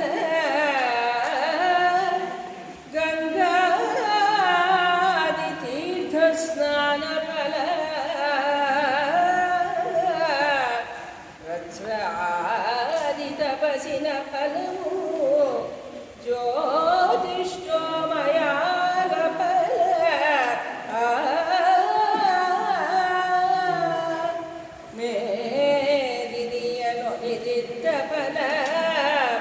ವಸ್ತ್ರಾದಿ ಕನ್ಯಾದಾನ ಫಲವು ಆಧರಿಸಿ ಭಾರತದೊಳೊಂದಕ್ಷರವ ಕೇಳ್ದನಿಗೆ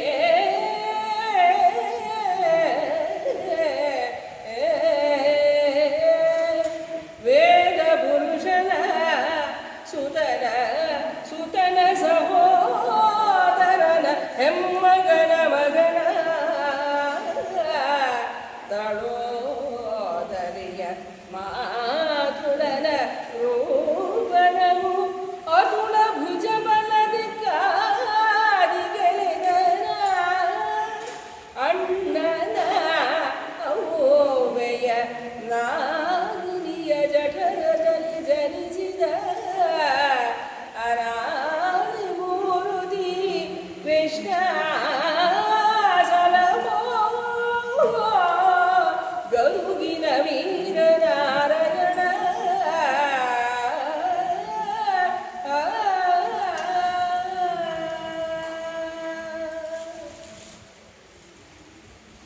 ಗಾಯಂತಿ ದೇವಾಃ ಕಿರಗೀತಕಾನಿ ಧನ್ಯಾಸ್ತುತೆ ಭಾರತ ಭೂಮಿಭಾಗೆ ಸ್ವರ್ಗಾಪವರ್ಗಾಸ್ಪದ ಮಾರ್ಗಭೂತೆ ಭವಂತಿ ಭೂಯಃ ಪುರುಷಾಃ ಸುರತ್ವಾ ಅಂತ ಹೇಳಿ ಅಹೋ ಅಂತಾರೆ. ವಾ ಅಂತಾರೆ. ಭಾರತ ಭೂಮಿಯಲ್ಲಿ ಜನಿಸುವ ಜನರೇ ಧನ್ಯರು. ದೇವತೆಗಳಿಗಿಂತಲೂ ಈ ಮನುಷ್ಯ ಜನ್ಮವೇ ಉತ್ತಮ ಅಂತಾರೆ. ಯಾಕೆ ಅಂದರೆ ಈ ಭರತ ಖಂಡ, ಜಂಬೂದ್ವೀಪಿ ಭರತ ಖಂಡೆ ಅಂತ ಹೇಳಿ ಸ್ವರ್ಗ ಹಾಗೂ ಮೋಕ್ಷಗಳಿಗೆ ಅವಕಾಶವಿರುವ ಮಾರ್ಗವನ್ನು ತೋರಿಸುವಂತಹ ಕರ್ಮಭೂಮಿಯೇ ನಮ್ಮ ಭರತ ಭೂಮಿ. ಆದ್ದರಿಂದ ಗಾಯಂತಿ ದೇವಾಹ, ದೇವತೆಗಳು ಸ್ತೋತ್ರ ಮಾಡ್ತಾರೆ. ಕಿರಗೀತಕಾನಿ ಧನ್ಯಾಸ್ತುತೆ ಭಾರತ ಭೂಮಿಗಾಗಿ. ಭರತ ಖಂಡದಲ್ಲಿ ಹುಟ್ಟಿದವರು ಎಂತಹ ಪುಣ್ಯವಂತರು. ಆದರೆ ನಮ್ಮ ಯುವಕರು ಹೇಳ್ತಾರೆ, ಏನು ದುರಾದೃಷ್ಟ, ನಮಗೆ ಸಂಬಳಗಳೇ ಸಾಕು. ಫಾರಿನ್ನಲ್ಲಿ ಬೇಕಾದಷ್ಟು ವಿದೇಶಗಳಲ್ಲಿ ಸಂಬಳ ಕೊಡ್ತಾರೆ, ನಮಗಿಲ್ಲಿ ಸಂಬಳಗಳೇ ಸಾಲದು ಅಂತ. ಏನು ದುರಾದೃಷ್ಟ ನಮಗೆ, ಏನು ಓದಿದೆ ಏನು ಪ್ರಯೋಜನ. ಈ ಭರತ ಖಂಡದಲ್ಲಿ ಇಂಡಿಯಾದಲ್ಲಿ ಹುಟ್ಟೇಬಾರ್ದು ಅಂತ ನೋಡಿ ಹೇಳಿ. ಸ್ವರ್ಗಾಪವರ್ಗಾಸ್ಪದ ಮಾರ್ಗಭೂತೆ ಭವಂತಿ ಭೂಯಃ ಪುರುಷಾಃ ಸುರಕ್ಷಾ ಅಂತ ಹೇಳಿ ಕೊಂಡಾಡ್ತಾರೆ ಭರತ ಭೂಮಿಯನ್ನು. ಇಂಥ ಭರತ ಭೂಮಿಯಲ್ಲಿ ಹುಟ್ಟಿ ಬೆಳೆದು ನಾವು ಎಷ್ಟು ಧನ್ಯರಾಗಿದ್ದೇವೆ. ಯಾಕೆ ಅಂದರೆ ಇವುಗಳನ್ನೆಲ್ಲ ಓದಿದಾಗ ಅಥವಾ ಶ್ರವಣ ಮಾಡಿದಾಗ ಕೇಳಿದಾಗ ಅಷ್ಟು ಹೊತ್ತು ನಾವು ಈ ಲೌಕಿಕವಾದ ಎಲ್ಲ ಪರಿಸ್ಥಿತಿಗಳನ್ನು ಮರೆತು ಬಿಡ್ತೇವೆ.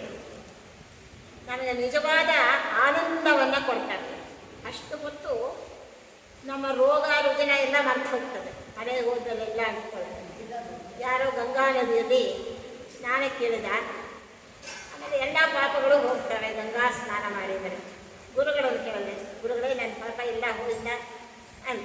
ಆವಾಗ ಗುರುಗಳು ಹೇಳಿದ್ರಂತೆ, ಹೂನಪ್ಪ ಹೋಗ್ತದೆ, ನೀನು ಮುಳುಗಿರ್ತೀಯಲ್ಲ ಆವಾಗ ಹೋಗ್ತದೆ, ನೀನು ಬೇರೆ ಕೇಳ್ತೀಯಲ್ಲ ಮತ್ತೆ ಬಂದು ಕೂತ್ಕೊಳ್ತೀನಿ ಅಂತ. ಹಾಗಲ್ಲ, ಇದು ನಮಗೆ ತತ್ಕಾಲದಲ್ಲಾದರೂ ಕೂಡ ನಮಗೆ ಆ ಮನಸ್ಸಿನ ಅನೇಕವಾದ ದುಃಖಗಳನ್ನು ವ್ಯಥೆಗಳನ್ನು ಮರೆಯುವಂತೆ ಮಾಡಿ ಒಂದು ವಿಚಿತ್ರವಾದಂತಹ ಆ ಲೋಕ ಅಂದರೆ ಬೆಳಕು ಅಂತ ಒಂದರ್ಥ, ಆ ಲೋಕ ಅಂದರೆ ಮೇಲಿನ ಲೋಕ, ಆ ಲೋಕದ ಸುಖವನ್ನು ನಮಗೆ ಕೊಡುತ್ತದೆ. ಅದಕ್ಕಾಗಿ ನಾವು ಇವುಗಳನ್ನು ಶ್ರವಣ ಮಾಡಬೇಕು. ಇದೊಂಥರ ಚಿಕಿತ್ಸೆ ಇದ್ದಾಗ ನಮ್ಮ ಮಾನಸಿಕ ರೋಗಗಳಿಗೆ. ಆವ ರೋಗವು ನನಗೆ ದೇವಧನ್ವಂತ್ರಿ ಕೈ ಹಿಡಿದು ನೋಡಯ್ಯ ಅಂತಾರೆ. ಹಾಗೆ ಪರಮಾತ್ಮ ನಮಗೆ ಇವುಗಳನ್ನೆಲ್ಲ ಯಾತಕ್ಕೆ ಇಷ್ಟು ಅವತಾರ ಮಾಡಿದ್ದಾನೆ ದೇವರು? ಇಷ್ಟು ಅವತಾರ ಯಾಕೆ ಮಾಡಬೇಕಾಗಿತ್ತು? ಒಂದು ದೊಡ್ಡ ಯಂತ್ರವನ್ನು ನಾವು ರಿಮೋಟ್ ಇಟ್ಕೊಂಡು ಕಂಟ್ರೋಲ್ ಮಾಡ್ತೇವಲ್ಲ ಇವತ್ತು, ದೇವರಿಗೆ ಈ ಶಕ್ತಿ ಇಲ್ವಾ? ಯಾಕೆ ಮಾಡಬಾರ್ದು ಅಂದರೆ ಅವ್ನು ಮಾಡಲಿಕ್ಕೆ ಸಾಮರ್ಥ್ಯ ಉಂಟು. ಸಂಕಲ್ಪ ಮಾತ್ರೇಣ ಸಕಲೋಪಿ ಸಸ್ಯ. ಸಂಕಲ್ಪ ಮಾತ್ರದಿಂದಲೇ ಸೃಷ್ಟಿ ಸ್ಥಿತಿ ಲಯ ಮಾಡಲಿಕ್ಕೆ ಅವನಿಗೆ ಸಾಮರ್ಥ್ಯ ಉಂಟು. ಹಾಗಾಗಿ ಇಷ್ಟು ಅವತಾರಗಳು ಯಾಕೆ ಮಾಡಿದ್ದಾನೆ ಅಂದರೆ, ಮುಂದೆ ಕಲಿಯುಗದಲ್ಲಿ ನನ್ನ ಕಥೆ ಕೇಳಲಿ, ನನ್ನ ಮಹಿಮೆಯನ್ನು ಆಡಿಸಲಿ, ಸಂತೋಷಪಟ್ಟು. ಯಾವಾಗಲೂ ದುಃಖದಲ್ಲಿ ವ್ಯಥೆಯಲ್ಲಿ ರೋಗದಲ್ಲಿ ನರಳ್ತಾರೆ ಈ ಜನ. ಸ್ವಲ್ಪ ಹೊತ್ತಾದರೂ ಅದನ್ನು ಮರೆಯಲಿಕ್ಕೆ ಅವಕಾಶ ಮಾಡಿಕೊಡೋಣ. ಸಾಧನೆ ಮಾಡಿದವರಿಗೆ ಉತ್ತಮವಾದ ಗತಿ ಕೊಡೋಣ ಅಂತ ಹೇಳಿ ಭಗವಂತ ಇಷ್ಟೆಲ್ಲ ಅವತಾರಗಳನ್ನು ಮಾಡಿದ್ದಾನೆ. ಪರಮಾತ್ಮನ ದಶಾವತಾರ, ಶತಾವತಾರಗಳು, ಆಮೇಲೆ ಸಹಸ್ರ ಅವತಾರಗಳು, ಅನಂತ ಅವತಾರಗಳು ಅಂತ ಹೇಳಿ ಅಂತ ಉತ್ತಮವಾದಂತಹ ಇದನ್ನು ನಾವು ಯಾವತ್ತೂ ಕೂಡ ಶ್ರವಣ ಮಾಡ್ತಾ ಇರಬೇಕು. ಕಾಯೇನ ವಾಚ ಮನಸೇಂದ್ರಿಯೇವ ಬುದ್ಧ್ಯಾತ್ಮನಾ ವಾ ಪ್ರಕೃತೆ ಸ್ವಭಾವ ಕರೋಮಿ ಯದ್ಯತ್ ಸಕಲಂ ಪರಸ್ಮೈ ನಾರಾಯಣಾಯೇತಿ. ಟೀಚರ್ಸ್ ರಾಧಾ